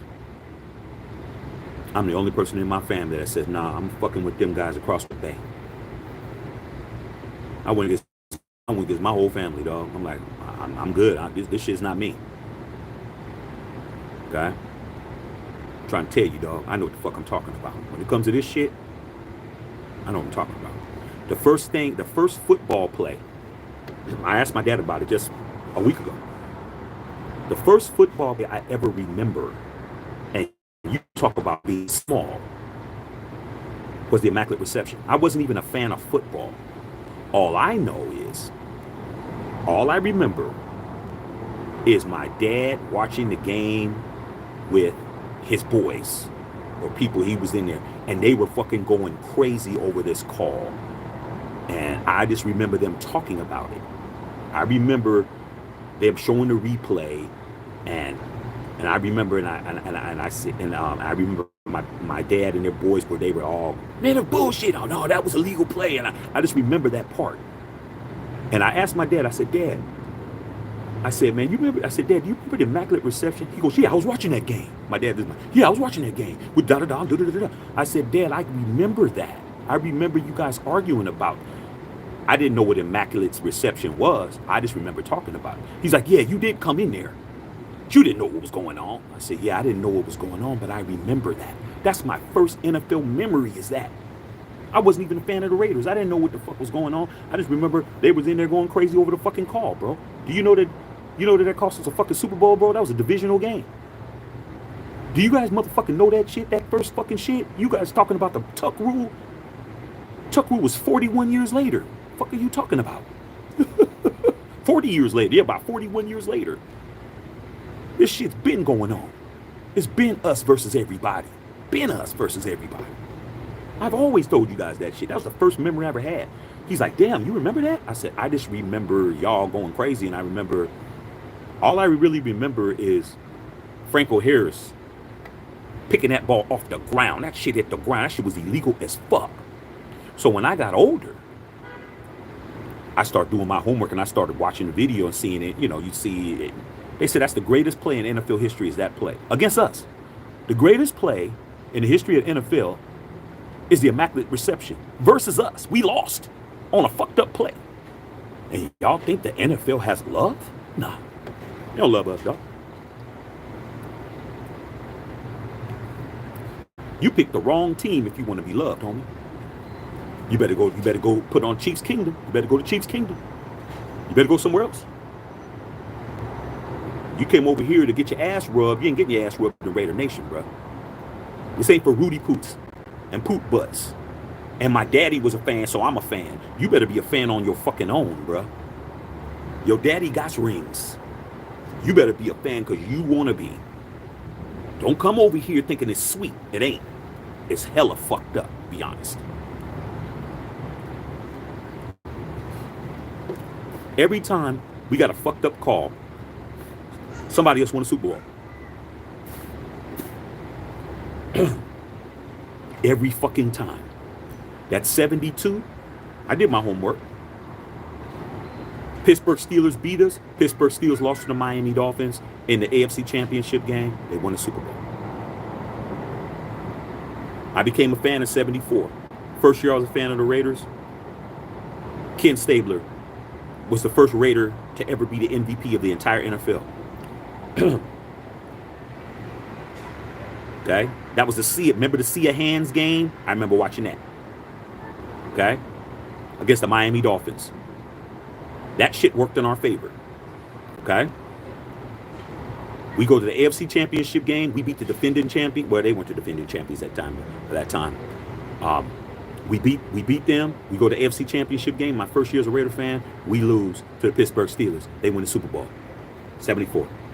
Next year, we go to the AFC Championship game. We play the Steelers. George Atkinson fucking hits Lynn Swann with a forearm, which was legal as fuck back then. That was legal. Okay? Cletus Clock gave him a fucking concussion. Lynn Swann goes to the Pittsburgh Police Department, files a fucking assault charge against George Atkinson for assault. He filed a fucking police report on George Atkinson for hitting him legally. He filed a fucking police report, dog, on us. Imagine getting hit on a football field. You go to the cops. We lose that championship game. They win the Super Bowl. That's 2 years in a row. That's 3 Super Bowls. 3. Okay? 72, 74, 75. That's 3, bro. We should have way more fucking Super Bowls than 3, you guys. 76, we got it done. Minnesota Vikings, right here in Pasadena, I was watching that shit. I was a little dude. I was watching that shit. We won. Okay? 77, we lost to fucking Denver Broncos on some bullshit calls. Denver Broncos went to the Super Bowl, got their asses whooped by the fucking Dallas Cowboys. I was laughing my ass off. It's 4 Super Bowls. Every fucking year we were right there, bro. Right? 78, same shit. We lose to the fucking Steelers. Okay? They win the Super Bowl in 78. It's 5. Out of those 5 opportunities, we won 1. 1 out of 5. On bullshit. Fucked up calls, fucked up penalties, fucked up bullshit. 5 Super Bowls, 1 win out of 5. Okay? Telling you motherfuckers, man. You guys picked the wrong team. If you ain't really about the Raiders, you gonna love that shield, you gonna be suffering, bruh.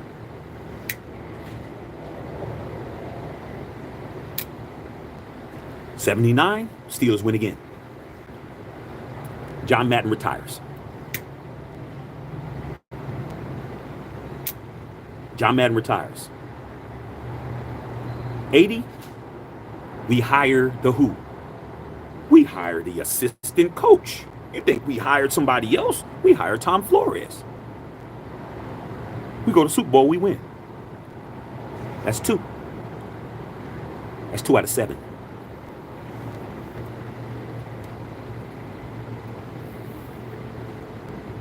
'81, the Niners win the Super Bowl.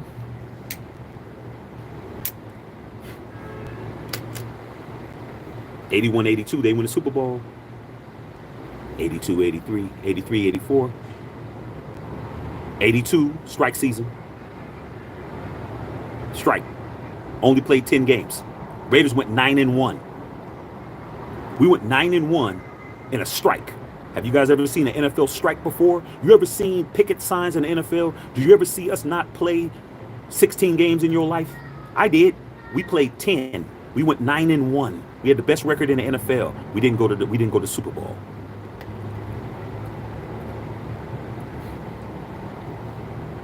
They striked. We only played 10 games. The NFL was not going to negotiate with the players. We didn't go to Super Bowl. Bullshit. That's 1 out of 9. That's 2 out of 9.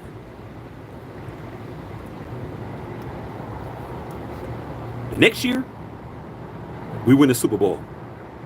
83. 38-9 against the Washington Redskins. That's 3. That's 3 out of 10.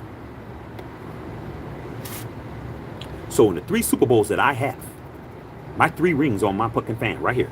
1, 2, 3. We only won 3 out of 9, bruh. Because of bullshit.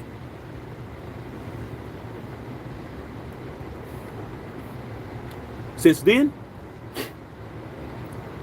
we won our 3rd Super Bowl 40 years this month. For the next 40 fucking seasons, I sat here and watched all the shit you didn't watch for 40 fucking years.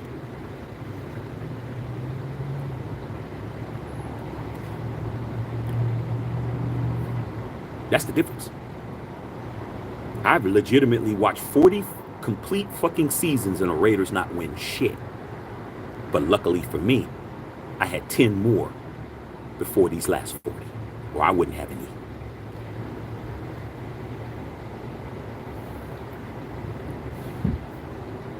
I can keep going. 2001 playoffs. We're 1 win away against the Ravens at home in Oakland, and Tony Siragusa falls on Rich Gannon, fucking pancakes him, hurts him. They go to the Super Bowl and win. It's another one we didn't get. John Gruden is our coach. I can keep going, bro. Now, are we in 11 now? 3 out of 11? Then the next year, 2002, we actually go to the Super Bowl. What happens to Barrett Robbins down in Mexico? They drugged him, allegedly.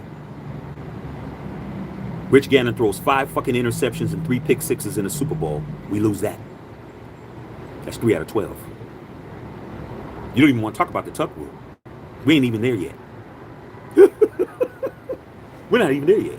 Yeah, actually, that was 2001, Tuck rule. Remember that? Tuck rule. 2 Michigan guys. 1 Heisman Trophy winner. Other guy, quarterback. Tuck rule. We lose that. Who wins the Super Bowl? Patriots. That's 3 out of 12.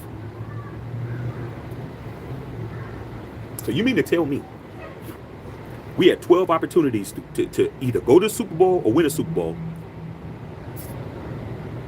and we only win 3 out of those 12? And we only legitimately lost 1. I'm 3-4 in the Super Bowl. I got a 75% win percentage as a fan of this team. I've seen the Raiders go to 4 Super Bowls. I won 3 out of 4. 75%, that's pretty fucking good.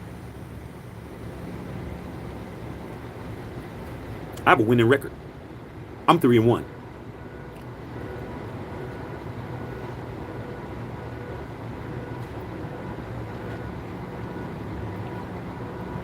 Raider fan, within the last 2 minutes, right? Young vet, salute you, OG. Thank you. Much chat to the chat. Bev, subscribe to the channel. Make it pop. Kenny Castillo. Grew rich. Won at life. He's out for blood. Lawsuit. If he settles, he'll sue for something like hurt, like $1 billion. Make them pick their poison. Shit, he'll co-own with Mark. The only thing is, John Gruden's going to have to live that he'll never coach in the NFL again. You know what? He's 60 years old. He might just have to live with that. Might be assistant somewhere, but could co-own the team. But they're mad at Mark Davis, bro.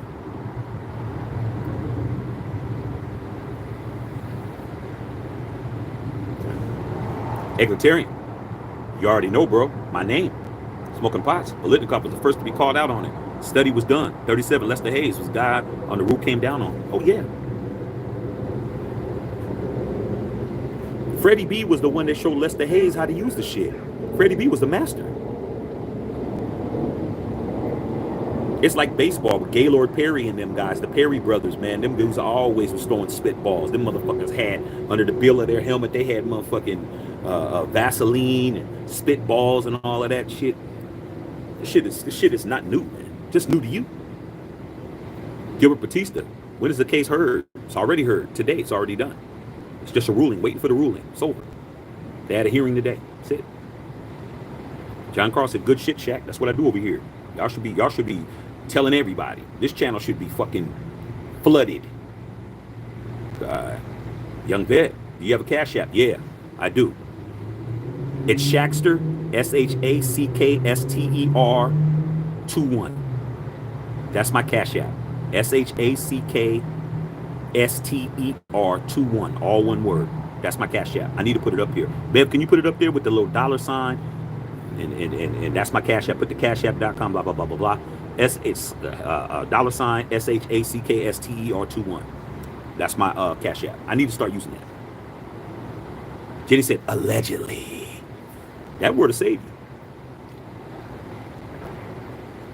Allegedly is a very powerful word. That's why I can sit on here and not be in trouble. Because they say, allegedly.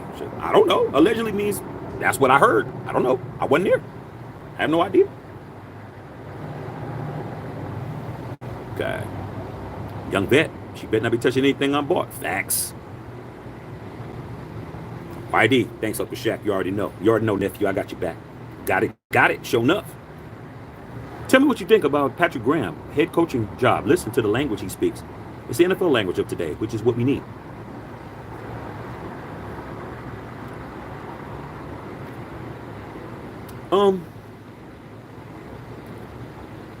It doesn't look like Patrick Graham's going to be the HC of anything other than the Raiders, because Mark Davis said no interviews.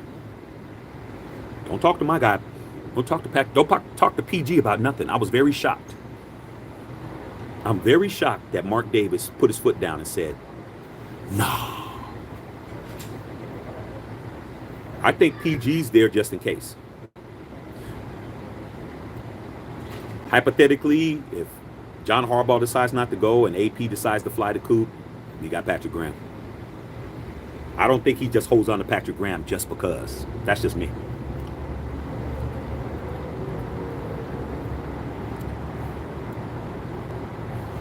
He ain't letting nobody talk to PG. Okay? That means some shit. Okay?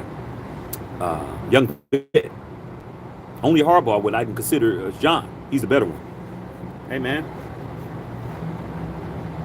I'm married to a Harbaugh guy, right? A Harbaugh fan, right in there. My wife is from Baltimore. She's from Baltimore City, not Baltimore County. She is from the Murphy Home Projects in Baltimore. You remember this show, The Wire? In there. I already know about the Ravens, man. When the Ravens beat the 49ers, we were together. My wife knows how it feels to win a Super Bowl in the last 10 or 12 years. She knows how it feels. I don't.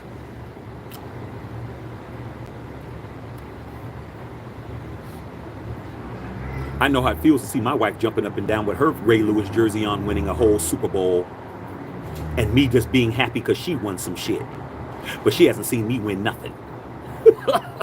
And it looks like she's going to jump up and down again with her Lamar jersey on. And guess what I'm going to be doing? Nothing again. Going into my 41st year without a fucking ring. If I didn't love the Raiders, I'd be gone, bro. I'd be out of here. A lot of you guys aren't even fucking 36, 37 years old. I've been sitting here waiting for a ring your whole life. Your whole life, bro. I've been a fan longer than you've been alive. I've been suffering longer than you've been alive. So when all the Derek Carr shit was, 9 years is long enough, Shaq. I'm like, you motherfuckers don't know what time is, bro. It's been 22 years since we won a playoff game. What in the fuck are you talking about? When Derek Carr became the Raiders starter in his rookie year, we had a 13-year drought of winning a playoff game before he even got drafted. You don't even understand. Y'all don't know what suffering is. Okay. You don't know how many bum-ass coaches and bum-ass quarterbacks I've had. I've had some fucking slobby, bummy-ass people. Coaches and fucking quarterbacks. I suffered, but I also won. But it's been a long time. I ain't rode a bike in 4 or 5 years. Put the bike up and see if I fall. I still know how it feels. Get on the bike, I can ride that bitch. I ain't popping no wheelies and jumping over no damn moguls and jumping over rocks and shit. Because I ain't trying to go to the hospital. But I guarantee you I can ride it down the street and not fall. I know how it feels to be a champion. It don't feel like it does right now, though. It feels like last year, the year before that, and the decade before that, and a decade before that, and a decade before that, and a decade before that. That's how it feels. But I remember seeing Marcus Allen on that 17 Bob Trejo when he ran to the fucking 7-hole and there was nothing there, and he turns around and runs up the damn seam for 74-yard touchdown, and we won. I know how that feels too. I was going crazy. You guys don't even understand. It's so foreign to you guys. Just imagine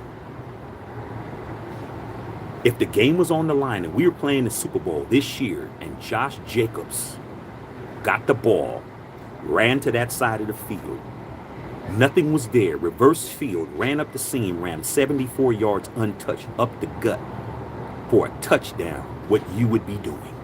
Just imagine what you were doing against the Chargers. Bigger than that. Just imagine what you were doing against the Chiefs on Christmas. Bigger than that. That's the best memory as a Raider fan I've ever had in my life. We really needed that shit to fucking happen. The damn Redskins were making shit happen. They only kicked field goals. They did not score a touchdown against us. They scored 9 points, 3 field goals. They were the Kansas City Chiefs of 1983. They were the highest scoring team. They had the most potent offense. Joe Theismann, Patrick Mahomes. Okay? They had Art Monk. Might as well call him Travis Kelce. He was killing everything, moving. Okay? They had John Riggins, who's in the Hall of Fame as a running back, who won the next year. And the Redskins went after us. Okay? Absolutely destroyed us in the regular season. We played that same team. They fucked us up. You talk about a blowout. They beat our ass. Redskins beat us down when we played them in the regular season. We didn't even look like we were going to do nothing.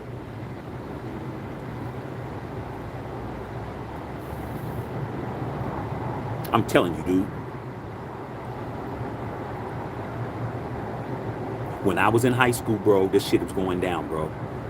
Back in the Bay. I had the 49er fans talking shit to me.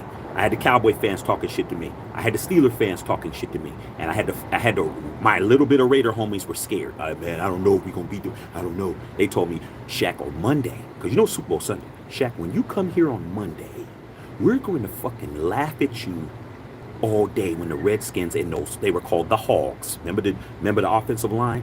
When you show up to school, nigga, we're going to laugh in your fucking face. I said, man, we're going to beat their ass. He's like, yeah, Monday, you're going to come, we're going to clown. I'm sitting there worried. I'm like, fuck. Everybody, because, you know, I'm talking shit. I'm a Raider. Don't get it fucked up. I'm going to talk mine. And that's what I did. We're going to beat their ass. You going to get y'all getting fucked up. No, we beating their ass. Fuck y'all. We going to laugh. We going to fucking clown. Okay. Didn't work out. We won 38-9, you guys. We won by 29 fucking points. We were underdogs. Nobody believed in us. Everybody was talking shit until Monday morning. Monday morning, when I showed up to school, I had people running like roaches when they saw me. I just won the fucking Super Bowl. Redskins didn't even score a touchdown.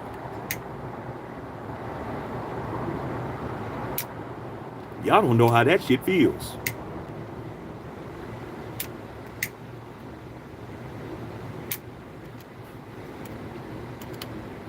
Larry Ramirez with the 1999 dono. Thank you, pimpin'. You always got my back. It's story time, y'all. I'm telling you what it is.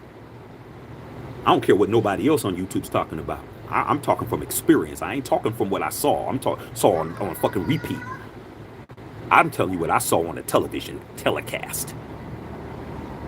Jack Squirick. A lot of you guys didn't know when they put it up against the Broncos. They put up Jack Squirick, who just passed away last week at age 64. Y'all don't even understand who Jack Squirick was. You never heard of him in your life. A guy who was a backup linebacker.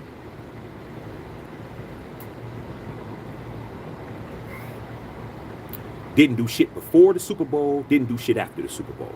One of the greatest Raider plays in history. You thought that Jack Jones play when he fucking caught that shit, that's one of the greatest plays either, but that's regular season. The guy who just died, who you saw on the telecast, who you had no idea who the fuck he was, let me tell you what the fuck he did, bro.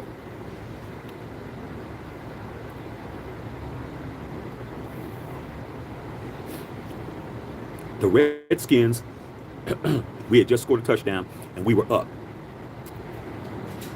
The Redskins were at their 20. And like I said before, Joe Theismann was Patrick Mahomes back then, bro. He was Patrick Mahomes, dog, pretty much.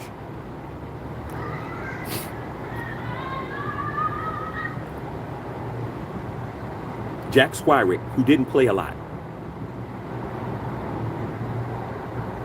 They were moving the ball, okay, and they were getting a little bit of momentum. And I forgot who our defensive coordinator was. I can't remember. I mean, shit, this was 40 years ago. Our defensive coordinator saw a play. He saw a formation that looked familiar to him. And our linebackers at that time, we had Matt Millen. Who else was a linebacker for us during that Super Bowl? Matt Millen. I think we still had Rod Martin. Had a bunch of dudes. These guys are not cover. They're not cover guys. They're running linebackers. They're run block. Run linebackers. And so they couldn't cover that well. They weren't very fast. So at the last minute, he told Jack Squirick, because Jack Squirick was faster, even though he wasn't a speed burner. He wasn't no damn Michael Parsons or nothing. But he was faster than the guys we had out there. And he had them come in at the very late in the 30-second clock. Very late. They were coming out, guy came in and they're like, oh shit. He's like, oh shit. Get in there, Jack. Jack Squirick gets in there, the guy runs off the field, whoever the fuck it was. They showed it on the TV. That was the first time I've really seen it in a long time. They showed it during the telecast. But anyway, so Jack Squirick comes in there. Joe Theismann didn't even read the defense. Joe Theismann just threw the ball directly to Art Monk in the flat. Like that was just going to be, they can't stop it. I'm not even going to read the shit. I'm going to take a 5-step drop. I'm just going to fucking wheel around and throw it to Art Monk. And then we're going to go down the field on these motherfuckers. Jack Squirick jumped the route, got a fucking pick 6, intercepted the ball, touchdown. That changed everything, bro. That changed everything. A guy who never did nothing got a pick 6 in a Super Bowl. Didn't even play the rest of that game. Just came in at one play. First play he comes in, he does a fucking Jack Jones in a Super Bowl. In a Super Bowl, bro. Not no fucking regular season game. Super Bowl. Jumped the route. Touchdown. That changed the momentum for the Raiders. But that Marcus Allen run killed everything. It was over. It was done. They was demoralized the rest of the game. They couldn't move the ball. They couldn't do shit. They couldn't do a damn thing, bro. We just ran the score up on these motherfuckers, bro. Ran the score up. Al Davis like, keep running it up. Fuck them. That's exactly what happened. Larry Ramirez, what's up, Big Shaq? Fell a 3-ringer. 3 of these. Got mine. I want you to get yours. Okay? I want y'all to get yours. Thanks, Larry. You're a Raider guy. Jack Murphy Stadium. We got people on here who know.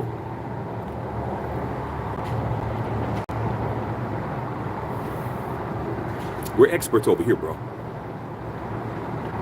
We walked on the moon 3 times, bro. And we don't talk about it. We walked on the moon, homie. Okay? Carl Schaefer, John Gruden's going to be the offensive coordinator for the Saints. I hope he does get the job. And I hope he still sues these motherfuckers. Fuck it.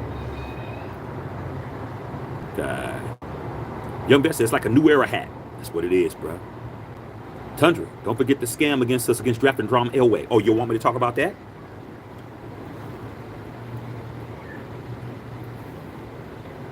Listen to whoever you guys want to for the Raider content, bro. I'm not a Raider channel. I'm a Matthew Shack Unfiltered channel. There's no Raider in my title. But you're going to get Raider content because I'm a Raider fan. 50 years. I'm going to tell you what it is. I know everything. Trust me. Tundra said, John Elway, do you know that John Elway was supposed to be a Raider? A lot of you guys don't know that shit. John Elway was supposed to be a Raider, not a Bronco.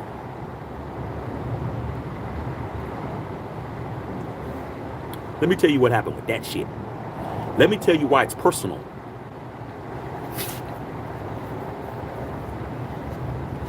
I went to high school He was a few years older than me. I went with high school with a guy named Ken Williams.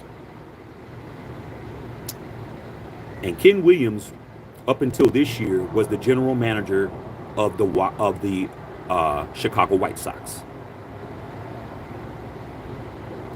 He grew up in my neighborhood. He was a legend in my neighborhood. He was the most athletic guy in my neighborhood. And he had a baseball contract with the White Sox. He wound up being the general manager for the White Sox for about 20-something years. His son, Kyle Williams, played for the San Francisco 49ers, for you Niner Empire people. But like I said, he was a few years older than me. But he got a scholarship to Stanford, back in the Bay Area. Got a scholarship to Stanford to play football. Even though he had a minor league contract with I keep saying Washington, with the Chicago White Sox, he played football for the Stanford Cardinal. And I remember, what fight was that? It was the Leonard Hagler fight? Yeah. You guys remember the Sugar Ray Leonard, Marvin Hagler fight, for you guys OGs? There was one guy in my neighborhood whose father actually had paid for the fight, because, shit, we didn't come from a lot of money. We wasn't paying all that money, but my one boy's father paid for the fight. So we had everybody in the neighborhood at his house. So Kenny showed up. We hadn't seen him. So before the fight, we were asking him, yo, man, what's going on at Stanford football and all this shit? He said, man, he goes, my chest hurts. So why your chest hurt? You got hit? He said, nah, man. We got this quarterback out of Granada Hills High School here in LA. This guy by the name of John Elway.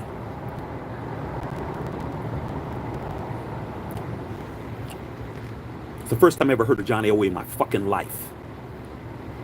I'm in high school. This dude's already graduated. He's already at Stanford. He said, man, there's this guy out of Granada Hills High School by the name of John Elway. He throws the football harder than anybody I ever fucking caught a ball from, bro. I said, what? He said, man, this motherfucker throws the ball hard every time, bro. And he said, when he got there, you ain't gonna hear this from nobody else because they don't got this kind of information.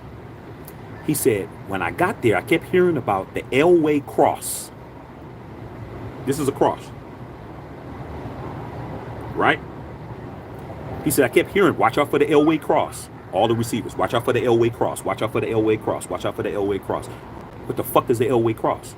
He's laughing because he knows what it is. I said, what the fuck's that? We all like, what's Elway cross? He said, John Elway, when you came out of your break, wherever you were, whatever route you was running, when you came out of your break and turned, the ball was already there. And it would hit you in between the numbers. Right here in the sternum. And if you look at the point of a fucking football, it looks like this. If you look at a point of a football where the seams meet, it looks like a cross. He said in spring practice, they didn't have no pads. He would hit you here so many fucking times, it would leave a mark in your chest. And they called it the Elway cross. Can't make this shit up, bro. You never heard of Elway cross in your life. I did, before he even got in the pros. He said, this motherfucker throws the ball between your numbers every time as hard as fuck. If you don't catch the ball with your hands, and when you come out the break, you better be having your hands up. He said, that shit bounced off my chest. My chest fucking hurts. Because it was spring practice, no pads. That next year, I'm like, man, I gotta watch this motherfucker. Everything he said, that ball was fucking coming out. Plus, he was a pitcher too. That ball was, I'm like, fuck. The velocity, the accuracy, the rope that he was throwing it on. That ball was bouncing on them fucking people's hands and shit. I watched him that next year, man. Kenny was catching that shit. He's like, man, I got my hands, fuck it. I got my hands up. He said it doesn't matter. Because usually when you come out of your break, you're trying to act like the ball's not coming, try to pull it late. He said, not with Elway. When you come out of your break and you go in, you doing a motherfucking a button hook, or you coming in, you doing an out route. As soon as you turn, you better fucking lift your hands up, or the Elway cross is gonna be all on your fucking chest. That's the first story I heard about John Elway. Now, let's fast forward.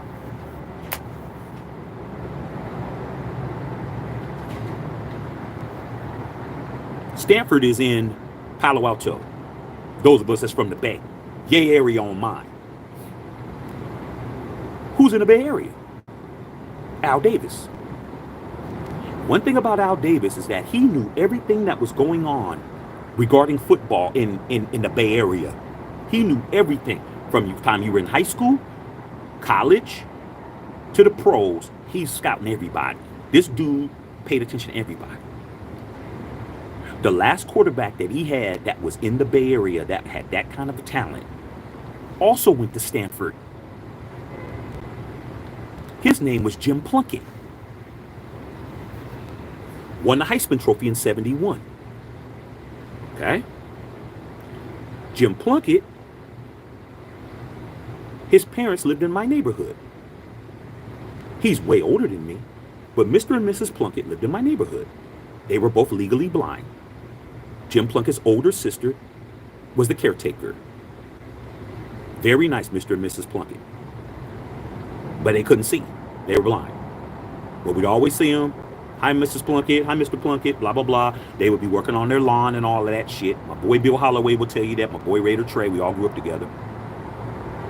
So, Al Davis, because Jim Plunkett went to a rival high school of mine. Like I said, he's much older than me, but still. He watched Jim Plunkett in high school. He watched Jim Plunkett when he played for Stanford. Jim Plunkett got drafted by the Patriots in '71. He played against Jim Plunkett when he played for the Patriots. Jim Plunkett got traded to the 49ers, played for the 49ers for 3 or 4 years, about 3 years. And when Bill Walsh took over the 49ers, that's a whole nother story that I could tell you about. They drafted a guy by the name of Joe Montana. They cut Jim Plunkett. They waived him. Al Davis picked him up off of waivers, bro, first day. Rest is history. So you don't think Al Davis is fucking paying attention to a guy that's throwing the ball so fucking hard that he's leaving marks in your chest? Oh, he's definitely paying attention. He definitely knew who John Elway was. So when it came time for the draft,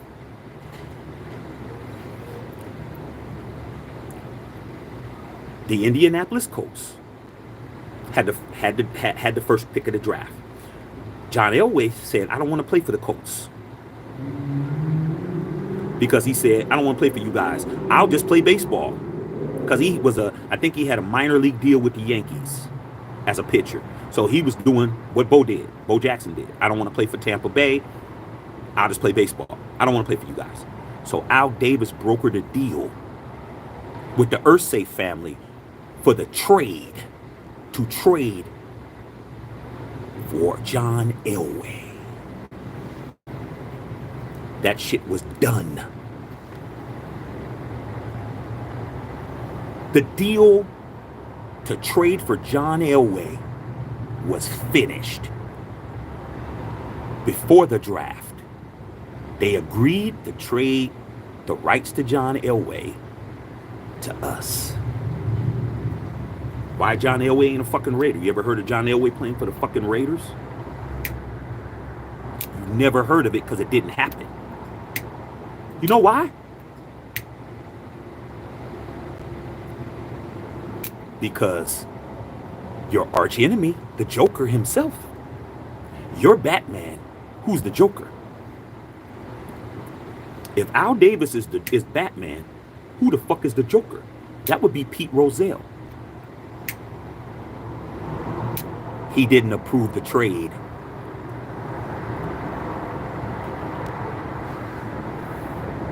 He vetoed it.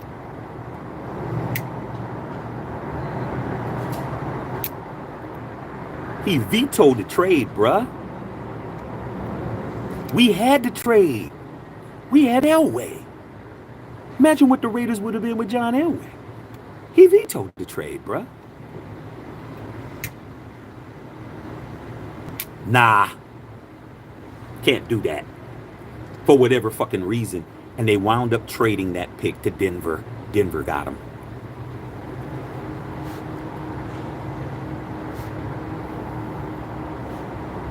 How much more education can I give you guys? Isn't John Elway a two-time Super Bowl champion? Isn't John Elway one of the greatest quarterbacks of all time?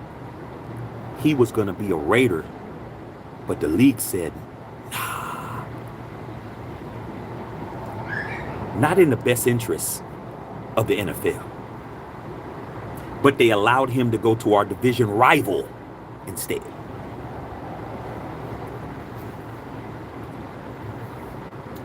You sure you want to be over here? You sure? We got fucked. You didn't know that, did you?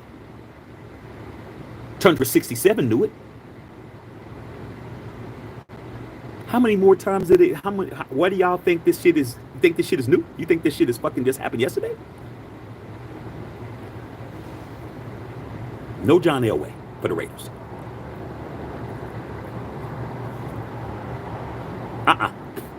Don't get that. Okay. James Walker. That was definitely a fumble with Rob L. Come on, dog.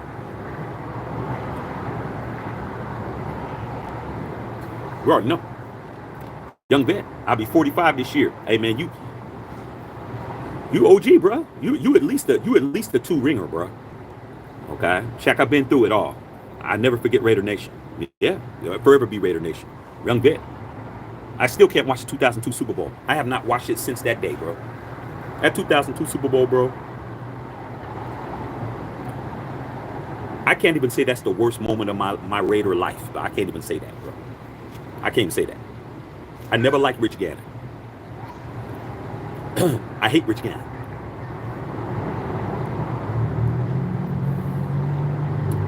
Rich Gannon was our last league MVP. There's only been 3 Raiders to ever win league MVP. Ken Stabler, Marcus Allen, and Rich Gannon. I fucking hate it. I hate Rich Gannon. You know why I hate Rich Gannon so much? 2 reasons. Number 1, Rich Gannon was a Kansas City Chief. Gruden brought him over. I hated him. I didn't like him. He was arrogant. He talked a lot of shit to the Raiders when he played against the Raiders. But when he came to the Raiders, he was fucking balling, bro. Rich Gannon was balling.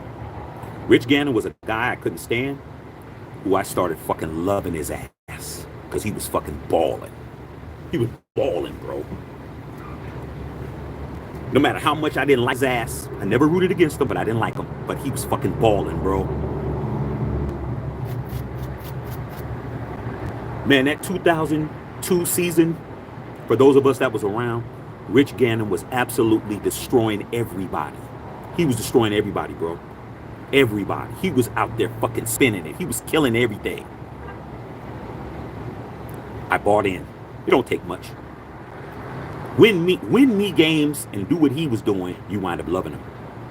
I started like, man, Rich Gannon, bro. I started buying in. Rich Gannon was fucking killing everything moving. He was fucking everybody up. Man. Rich Gannon was playing so good. By far playing better than any quarterback in the league. I had all my Steeler homies, all my Cowboy homies, all my Niner homies. Because that's the whole Bay Area. Raiders, Niners, Steelers, Cowboys. That's it. They were telling me, yo, dog, Rich Gannon, bro. Fuck. He fucked us up. He fucked them up. He did this. He did that. You know what I did? Yeah, man. Rich Gannon fucking you niggas up. I was talking shit. Rich Gannon balling, bro. Made the playoffs. I think we were 12-4, if I ain't mistaken. First round of the playoffs. Fucking motherfuckers up. Vision motherfuckers up. AFC Championship game. Fucking motherfuckers up. We're playing Tampa Bay Buccaneers. No Tony Dungy. John Madden first year. Everybody telling me, congratulations, Shaq. Y'all gonna win this. Y'all gonna win your 4th Super Bowl. I'm like, yeah, we gonna have to win our 4th Super Bowl, bruh. Funny thing happened. Fourth Super Bowl. That Super Bowl actually happened. That motherfucker went into that game, played the worst game of his life.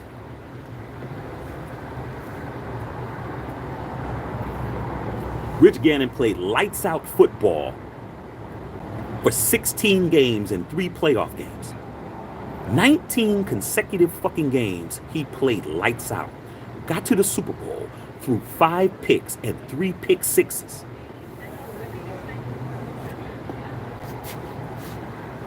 We lost to Gruden. Had to see. That next day, everybody was on my ass, bro. All the homies that was telling me we had it in the bag, dog, I was fucking getting grilled by all the homies, bro. All the Niner homies was laughing at me. All the Steeler homies was laughing at me. All the Cowboy fans was laughing at me, dog. Embarrassing as fuck. That next week was the Pro Bowl in Hawaii. Guess who won Pro Bowl MVP? Rich Gannon.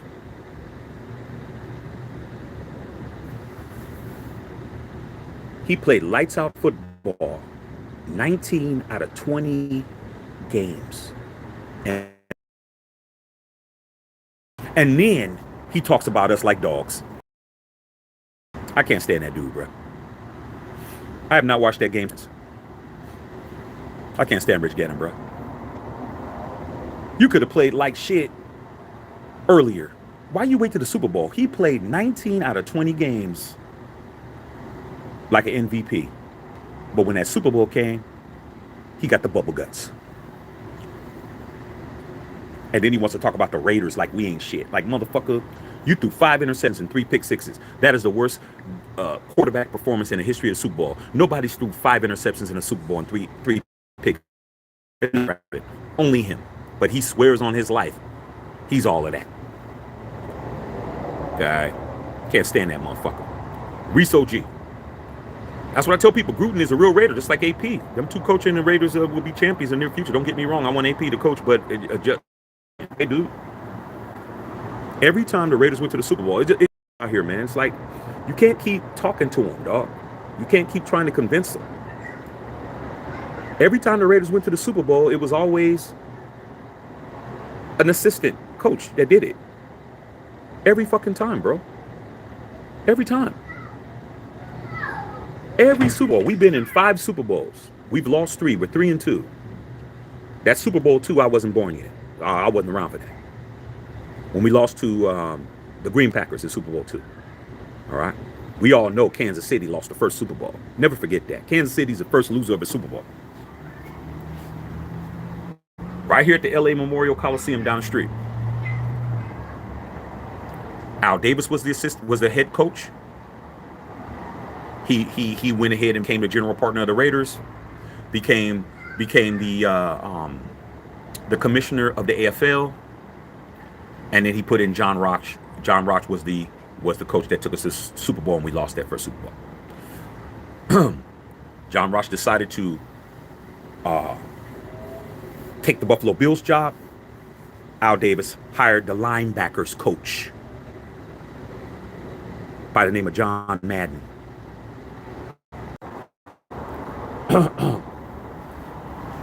When Madden retired, assistant head coach Tom Flores became the coach. We won 2 Super Bowls. When he traded John Gruden, assistant head coach Bill Callahan became the head coach. Every Super Bowl that we went to, an assistant took us there, either to win or to lose. And you guys are shitting on AP, bro. Like, do you want to win a Super Bowl or not, bro? That's how the Raiders do it.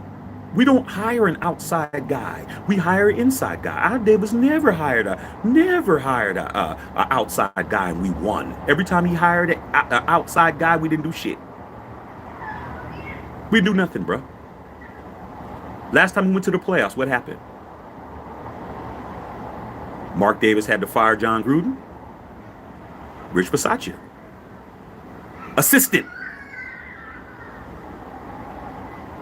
Are you guys reading the tea leaves? Do you hear the words that's coming out of my mouth? Every fucking time. You want to be a Super Bowl champion, Raider Nation? Or do you guys want to fuck around? You guys want to walk around and pop your collar and shit? You want to flex because Jim Harbaugh's the hottest coach in the world, which he is. And he is a Raider, but he's not an assistant. He was back in the days, but he's not an assistant. Like, shit, why don't we just go with what works, bro? Why don't we just fucking hire the linebackers coach? But no, y'all know more than me. Okay, James Walker. Rob Lytle fumble in the AFC Championship game. Yeah, I remember that, man. The Broncos when we lost to them in '77, bro. Rob Lytle fumbled the fucking football. They let him have it. They reversed it. We could have been to the Super Bowl, played against the Cowboys. We would have beat the Cowboys. We would have beat them in '77. But hey, if you don't get there because of bullshit calls, telling you, dog. I saw it. James Walker saw it. A bunch of us saw it. You know how many fucking heartbreaks we saw, bro? 12 potential Super Bowl opportunities and we only won 3? Come on, dog. Cash App, there it is. There it is. That's the Cash App right there. Thank you, Bev. $ Shaxter21. That's it. Young vet. Okay. Rob Rangel. Keep AP, man. That's my coach. That's my coach. I'm trying to win a Super Bowl. I don't know about y'all, dog. But if you guys don't win a Super Bowl, you guys will just be not knowing how it feels. I got 3, bro. I don't give a fuck how old they are. Diamonds don't go bad. I don't know where you guys, oh, them Super Bowl rings are old. Motherfucker, gold don't go bad. Diamonds don't go bad. I'm good. I'm good. White gold. All my rings are white gold. All my rings got big ass diamonds on them. They ain't going bad. 200 years from now, they'll still be valuable. I'll keep my 3. Y'all just go ahead and that's why I don't understand. Do you want to win a Super Bowl or not? Y'all just want to be at a flex. Oh, Jim Harbaugh, man. Okay, Jim Harbaugh. Okay, cool, bro. But let's not shit over the damn linebackers coach, bro. Why you think all of a sudden the Raiders start playing like Raiders? Because that's how we win, bro. That's how it is. Okay. Cocaine. Titans interviewing AP for HV. Hey. That's how it got to be. Okay. But you know who you're not interviewing? Patrick Graham. You ain't interviewing him. That ain't happening. New York Raider fan, I won a lot of money on that Super Bowl. I know you did. That '83 Super Bowl? Because we were underdogs, bro. Nobody thought. That's like playing, it was like playing the Kansas City Chiefs in the Super Bowl. You ain't supposed to beat them. You weren't supposed to win that game. Especially they didn't cover. Them motherfuckers lost by 29, bro. They didn't even cover. They didn't even score a touchdown. Mark Mosley kicked 3 field goals. That's it. That's all they did. The whole game. We fucked them motherfuckers up. We really won by 29, though. Last Super Bowl, we blew them out, bro. It wasn't even close. All right. Julio Barrera. Salute OG. Unfiltered Nation. Unfiltered fam. Jet. Joe Montana on the Chiefs. Oh, man. Shit. I can talk about 49er shit just as much as I can talk about Raider shit because my whole family. I can talk about that shit. Okay. Edward Chaplin. Nick Saban's retiring. Hey, man, don't let Nick Saban come to the NFL, though. I mean, the last time he was with the Miami Dolphins, he sucked, so we'll see. So I was born in '83. I'm a one-ringer. Hey, man, FM, you made it, bro. You made it, dog.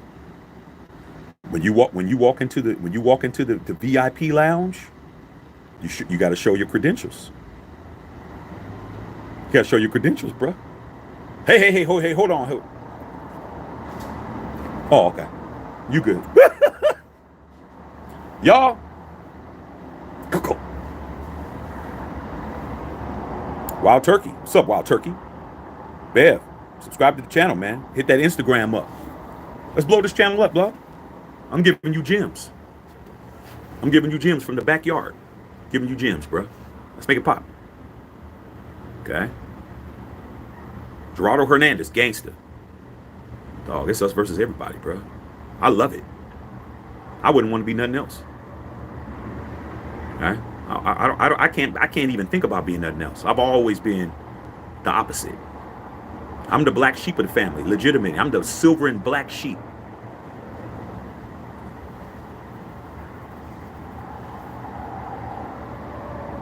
I've only had one family member ever go to a Raider game with me that's not my wife and my son. That was my brother. 1976, man. My brother was what, fucking 5 years old, 6 years old and shit.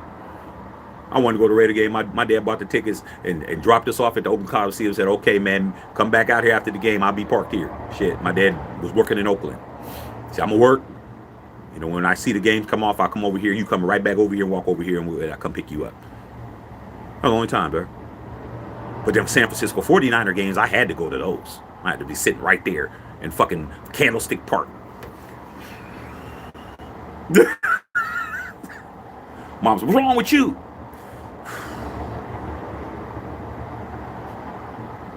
That's how I was looking, bro. Everybody else cheering and scoring and jumping around. I'm like this.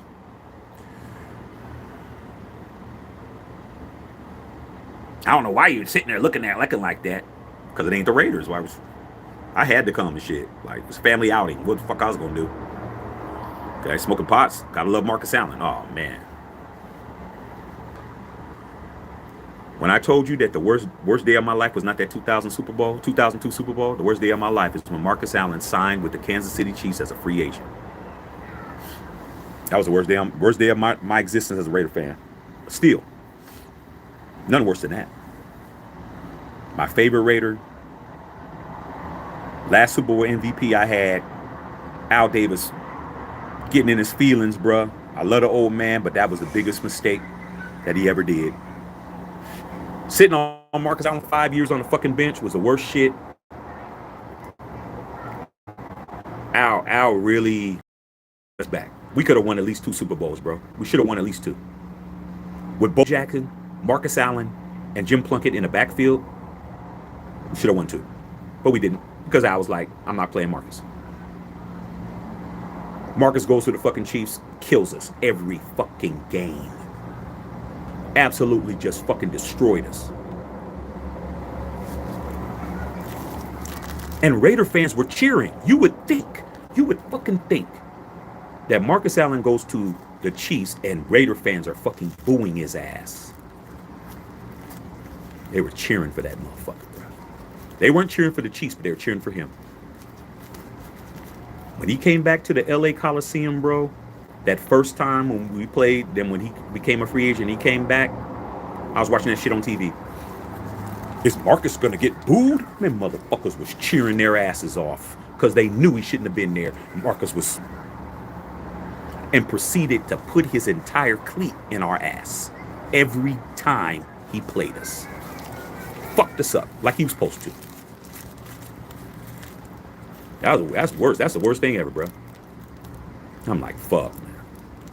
So when I saw, and this goes to all you AP haters, because there's a lot of people in Raider Nation that don't want AP, man, for whatever fucking reason. That's why when I saw AP at the end of that damn Broncos game, and his motherfucking ass was, Raiders! And they said it back. And you looked over and you saw Charles Woodson smoking a fucking cigar. And you saw Marcus Allen smiling. And you saw Jim Otto in a fucking wheelchair. And you saw Ted Hendricks in a wheelchair. And you saw Fred Biletnikoff in the background. And you saw Jim Plunkett in that motherfucker. And you saw Coach Flores with his Hall of Fame jacket in there. And you guys are trying to tell me AP ain't the coach? Y'all ain't Raiders. You ain't my kind of Raider. It ain't here. You're a Raider in here. You're not a Raider in here. And you're not a Raider in here. And you're not a Raider in your ears, bro. You heard it. You saw it. But you didn't feel it. You're thinking. Yo. You're thinking, bro. You could be in Raider Nation all you want to. But what you can't is come over here and sit next to me and tell me you're a fucking Raider. You can't do that, but you can go everywhere else and do that shit. Because there's other channels and other places that think like you. But you're not a Raider, dog. If you didn't feel that shit and you didn't fucking see what I saw 9 Hall of Famers in the locker room on a meaningless game where we ended a season with a losing record, 8-9. And I saw all those legends in there, bro. I saw every Super Bowl MVP that we ever had. I saw motherfucking Bolitnikoff. I saw Marcus Allen, and I saw Jim Plunkett. There ain't nothing to talk about. We ain't the same, bruh. Be you, I be me. When I saw that, I'm like, what's the fucking problem? Why are there so many haters? Why are all these people wearing Raider hats? Roaches with Raider hats, as I call them. Why the fuck am I fucking worried about what the hell you're talking about? I see Raiders, I hear Raiders, I feel Raiders, I see 9 Hall of Famers in there, I see every fucking Super Bowl MVP we ever had in there with the linebackers coach. There's nothing I can do. I can't help you guys. Okay, there's nothing I can do for you. Smoking Pot said another Chiefs Raider, Rodney Hudson. Rodney Hudson was a monster, but John Gruden came in there trying to be smarter than everybody else. Gave him away. John Matuzak. Twos. Y'all understand, bro? Raiders is one of the greatest NFL franchises of all time. Without the Raiders, you don't even have an NFL. You don't even understand. You let Al Michaels and you let Stephen A. and you let Shannon Sharp, who's a fucking Bronco. You let all these Skip Bayless, who's a Cowboy. You let all these people convince you that your franchise ain't shit. You guys, y'all ain't did your homework, bro. There's nothing they could tell me. Let me sit down with Stephen A. Smith. Let me sit down with Al Michaels or any of these fucking haters, and you tell me why we ain't shit. And watch what I say. I'm gonna start dropping shit. Dropping shit right in their mouth. Without us, there is no NFL, dog.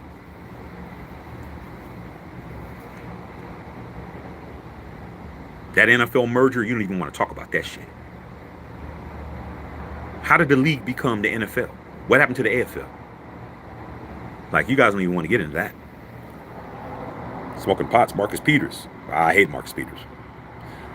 Reese OG. That's why I keep telling people Gruden coming back, because he looked at Mark out and got to get Mark. Plus, Gruden is the only one Mark trusts with the team. Well, he won't. If John Gruden wins this case, he ain't going to be able to come back. Right now, he's going to probably go to law. He's going to sue. So we'll see. Winton Thomas, what's going on? Hey, Shaq, did you see my uncle was drafted by the Buffalo Bills originally? John Madden, and then the linebackers coach of the Bills got a job offer for an HC job, and he took my uncle there. I didn't know that. I didn't know. Whittington Thomas, his uncle is Arthur Whittington, Super Bowl winning running back, 1980 Super Bowl, Oakland Raiders. We got Super Bowl Raider blood on our timeline. Whittington Thomas Whittington. Arthur Whittington was a hero of mine, man. You already know how I feel about your uncle. I know you told your uncle that what I said. When I was in Little League football, we used to copy his moves and shit. I was a running back. I would copy his moves, copy his spin move. I copied all that shit. I fucking say, oh, Arthur Whittington, it was spin move. I need to know how to spin to the right and to the left. I learned all that shit from watching your uncle. Rest is history. I didn't know that, bro. I didn't know he got drafted by the Bills. Charlie Sumner. Oof. Whittington Thomas. Madden went there first. One Super Bowl 76 went back to trade for him for the Raiders. There's nothing to talk about. I love my team, bro. Like I said, man, you guys didn't have it like I had it. You're looking at a guy who actually had to have fist fights and actually had serious shit going on. Like motherfuckers wanting to fight and motherfuckers going to their trunk and shit. Like, it was nasty, bro. Like, nasty shit. You think it's football? It's football till you start talking personal. I'll fuck you up. Once you say I fuck you up, fuck football. Y'all don't know that. All right, Bev. I love you. Love you, Bev. Geraldo, AP. Bev, Chip your bartender. Eric Brunner. I always try to be live. Uncle Shaq, Mike Palmer don't so much. I sit back and Oberon and Rich Seymour's a real Raider. Like, there's so many people that came as free agents that actually lived up to it. You got to have the DNA. And you don't have to be drafted by the Raiders to be a Raider. But you don't get to shit on people who was drafted by the Raiders and say they're not Raiders. You don't get to do that. You're drafted by the Raiders, you're a Raider by bloodline. But by DNA, you're a Lau Zato. Lau Zato, I hated him. In the 70s when he played for the damn Denver Broncos, he was dirty as fuck. He did everything to the Raiders, man. I remember Lyle Alzado bit somebody in the fucking in the tackle. He tackled a motherfucking, bit a motherfucker. He was doing all kinds of shit to us, dog. When we came to the Raiders, what happened? Loved him. Original number 24, Willie Brown. Willie Brown wasn't drafted by the Raiders. He was drafted by the Broncos. The guy who started wearing 24, the greatest 24 of all time, didn't Charles Woodson. Without Willie Brown caught that touch, that pick six against the Vikings in '76. He didn't get drafted by the Raiders, but he had the pedigree. Okay, Ted Mad Stork Hendricks, who was in there, sitting in a damn wheelchair, he was drafted by the Baltimore Colts. Al Davis picked him up. Super Bowl.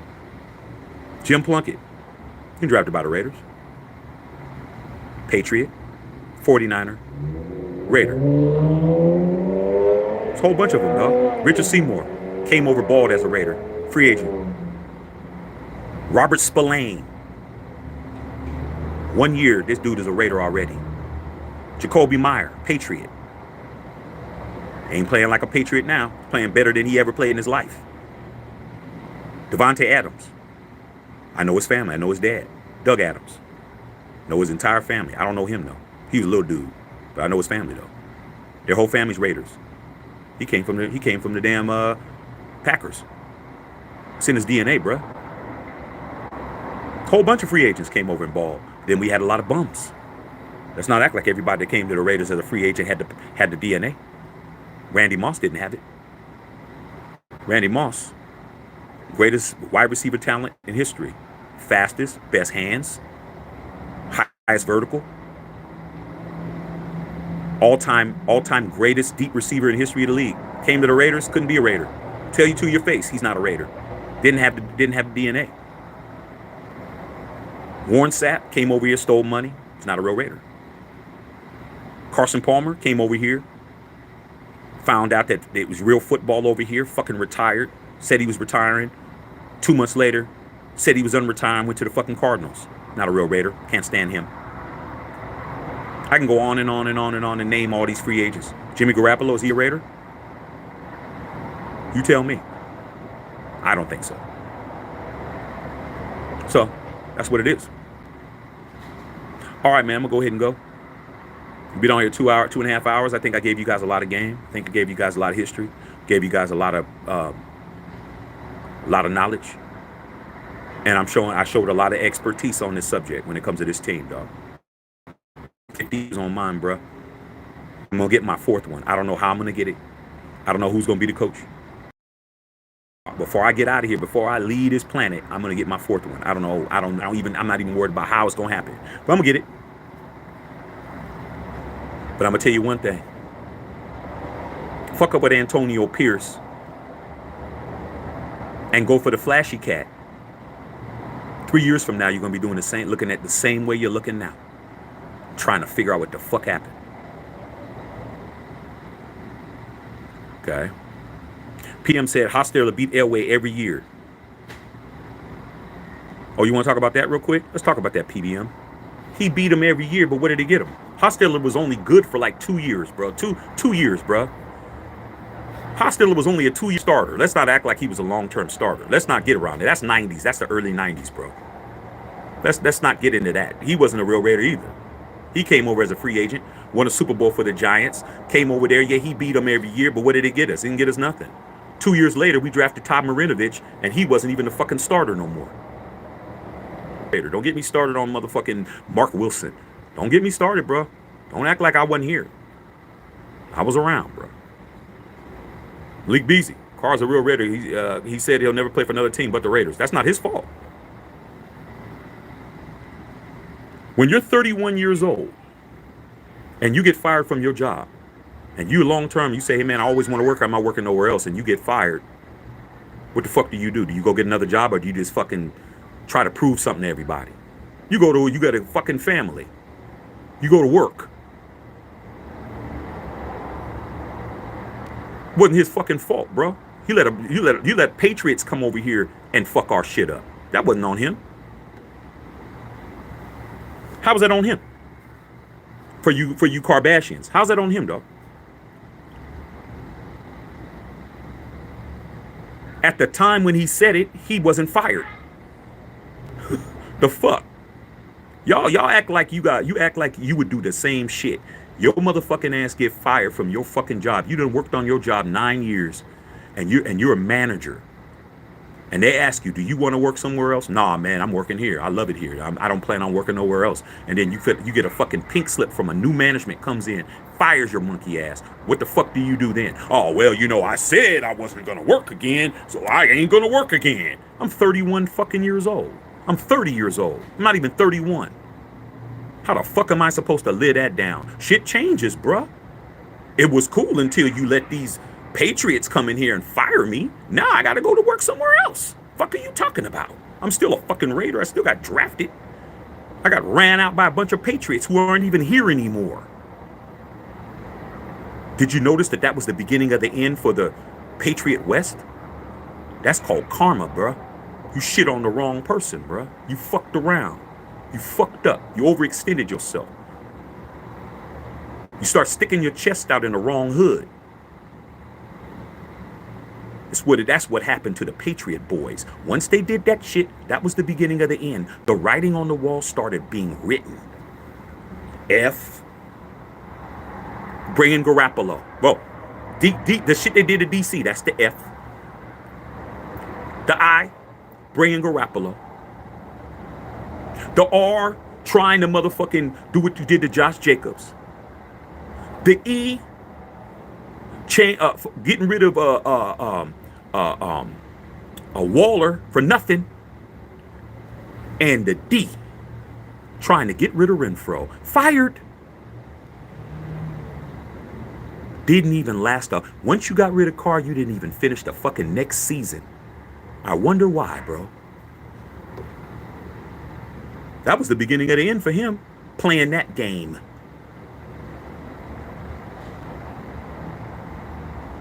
Thank you. Mic drop. Shit wasn't the same once they did that shit. Once they did that shit, did they win after that? Nope, they won. They lost the last two. Lost to the Chiefs. And then I was at the Niner game where you guys swore on your life Jared shit him. Looks like we got ourselves a quarterback, Shaq. Jared shit him. I'm like, Stiddy. Y'all had nicknames for this motherfucker. Y'all gave that nigga a nickname in one game. He lost against the Chiefs, but since he threw a couple of touchdowns and ran for a couple of first downs, Stiddy. Shitty, bruh. What does Stiddy do? End of the year, went to the Broncos. You bring in Garoppolo. Come on, dog. You fucked up. Dick Lavender. Jason Campbell sure had a look of a Raider. Oh, I loved him, dog. I love Jason Campbell. But let's not act like we didn't have Aaron Brooks. Let's not act like we didn't have Dante Culpepper. Dick Lavender. Come on, dog. Jason Campbell was cool, bro. All right. But Al started getting cold feet on Jason Campbell. I like Jason Campbell. Jason Campbell actually played good football.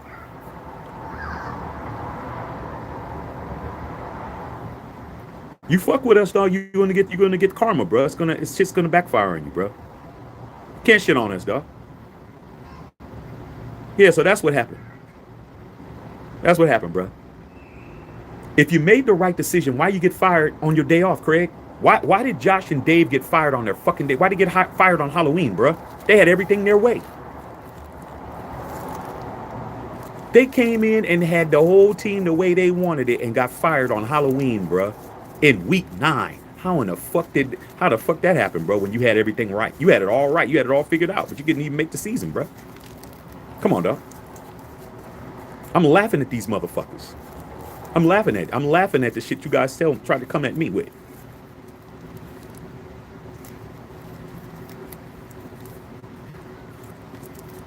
I guarantee you you're over. I guarantee you you're at least 31 years old. Were you washed up when you were 31? I wasn't.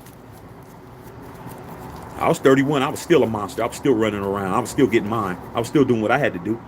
I ain't gonna fucking stop working because fuck you talking about. I'm gonna go to another job and get a check. And he got more money over there. And he's not playing no better. He's not playing no better down there with the Saints, but he's playing better than everybody we got. You didn't do better, bruh. You left your wife, and now you're walking around Target with Big Shirley. You're walking around Big Shirley and her kids. Taking them to Fun World.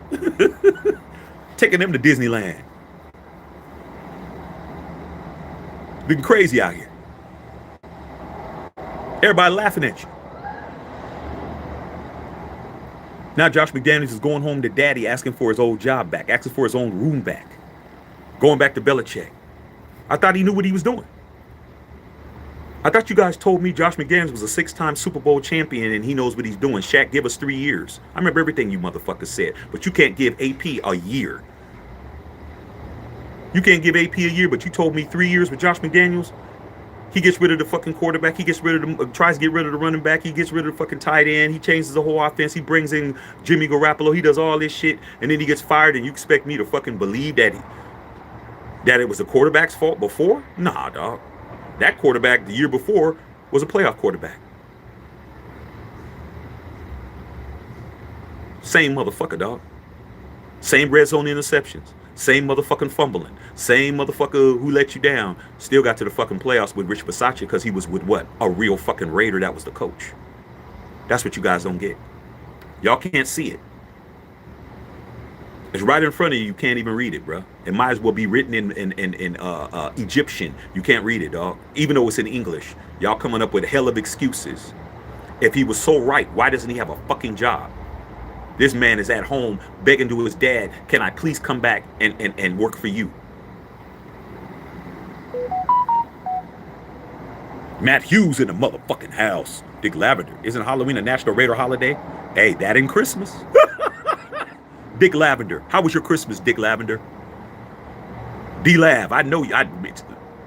Dog, I be looking at your Facebook post, bro. Every time I see you with some fine ones. Every time I look at your shit, it's you and your boys with a whole bunch of females, bro. My boy Dick Lavender get it in. Okay. Matt Hughes, AP better be our coach next year. I can't keep telling these guys, man. Y'all keep listening to these motherfuckers, bro. Every time you listen to somebody and they shit on AP on a Raider channel, ask them how low they are. I guarantee you they're not even 40. They don't have a ring to their name. Okay? Not a ring. The only ring they got is a ring around a fucking toilet bowl. They ain't got no fucking rings, dog. They can't tell you how it feels to be a champion. Not even once. Quiet. Thanks. And yours? Oh, mine was wonderful.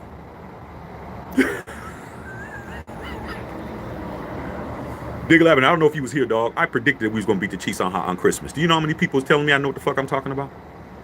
You ain't beating the Chiefs. You haven't beaten the Chiefs since. Maybe we're about to put our foot in the Chiefs' ass, bro. And that's what we did. We won. No bad calls. No, we legitimately won that game. They can't even say, oh, it's because you guys got the calls. What calls? There was no calls, bro. I don't even think we had a penalty.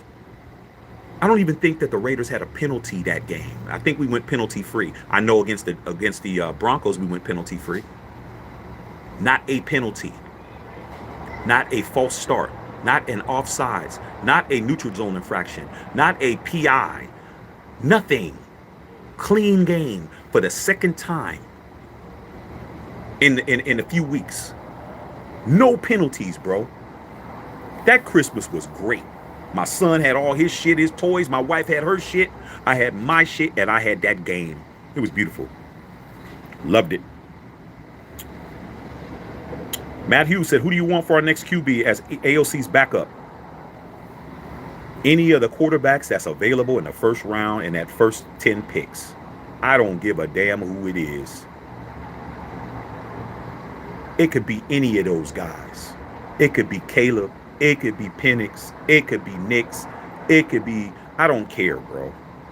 I don't need the best quarterback. What I need is my quarterback.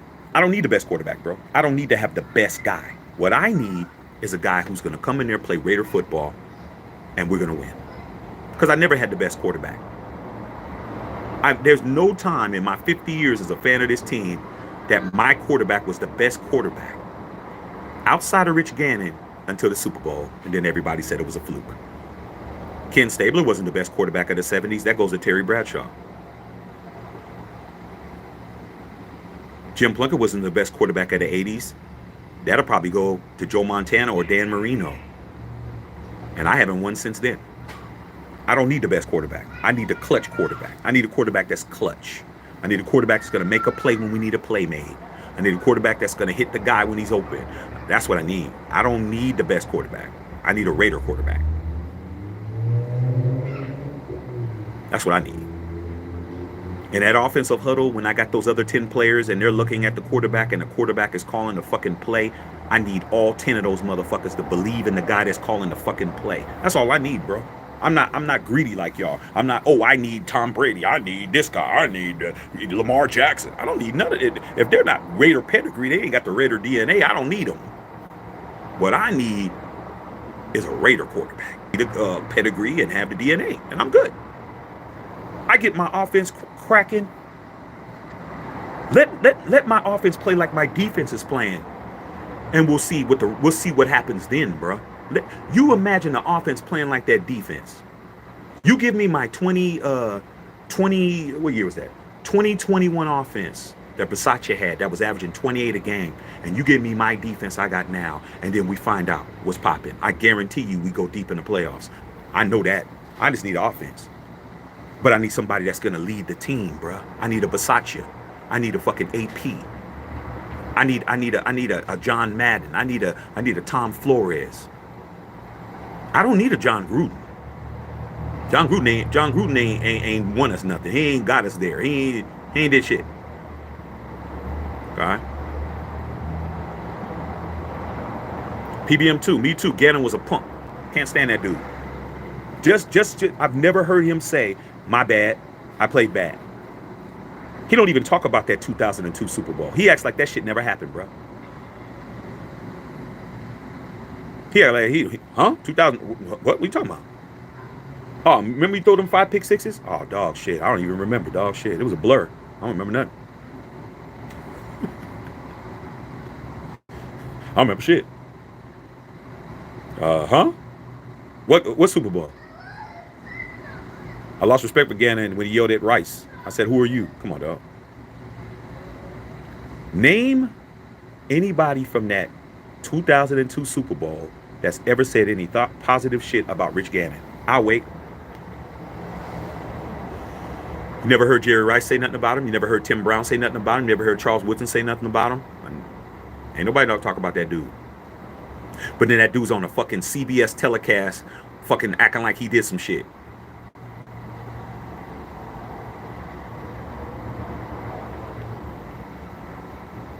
Dick Lavender. Harbaugh could make any quarterback look good. He had everyone believing Kaepernick was a viable starter. I'll take him, but not over AP. But I'll take him. He is a Raider. I give him that. He's a Raider. He's the hottest coach in the world. But then again, Nick Saban just retired today, so who knows what Nick Saban might do? Who knows? But Jim Harbaugh is the hottest quarterback in the world. I mean, the hottest coach in the world. Nothing else to talk about. But like I said, man, there ain't gonna be no Raider slander over here. You gotta know what you're talking about when you're talking to me.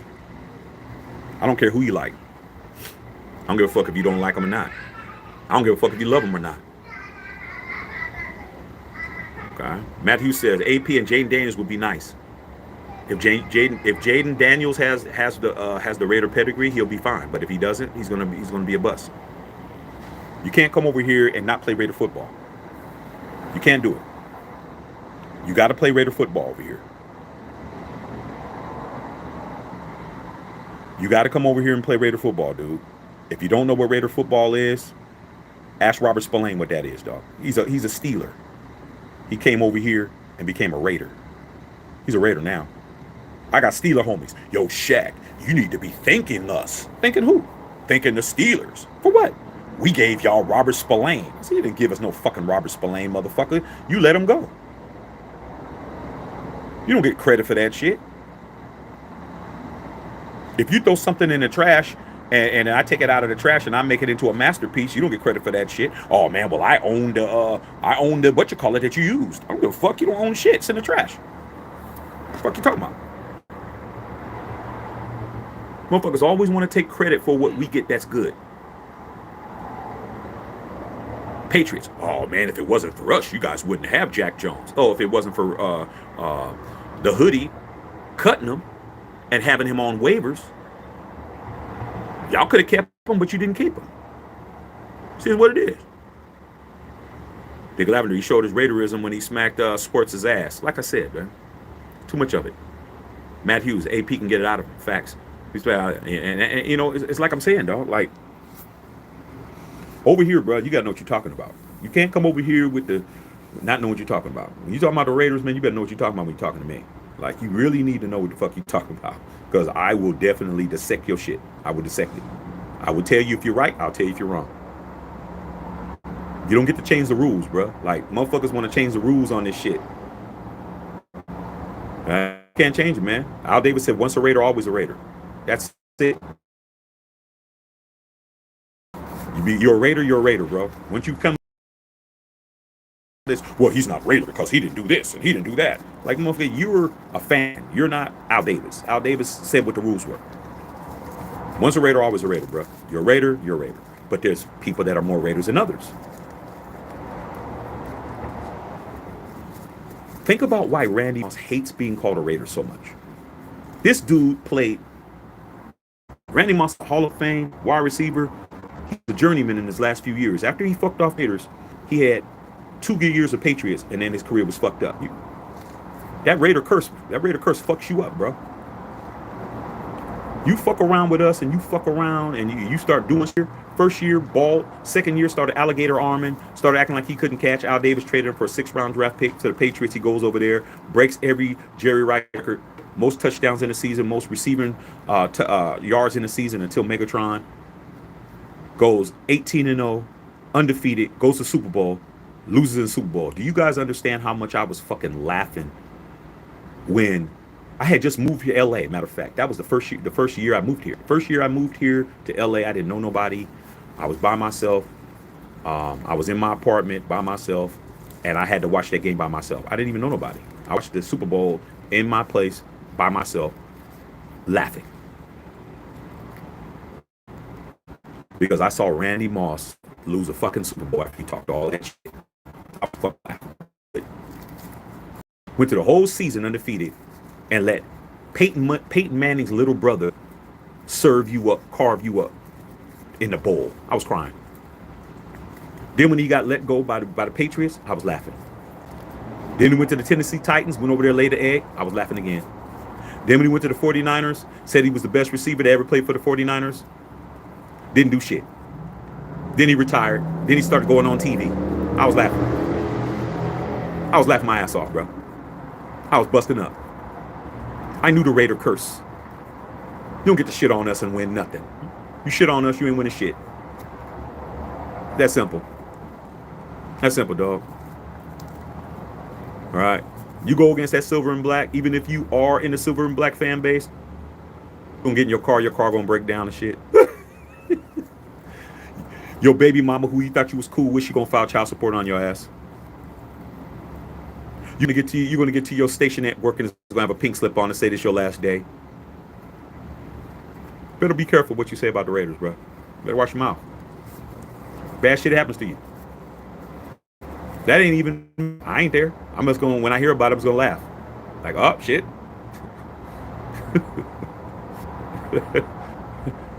that thought that you was fucking around with, she's pregnant with twins. You fucked.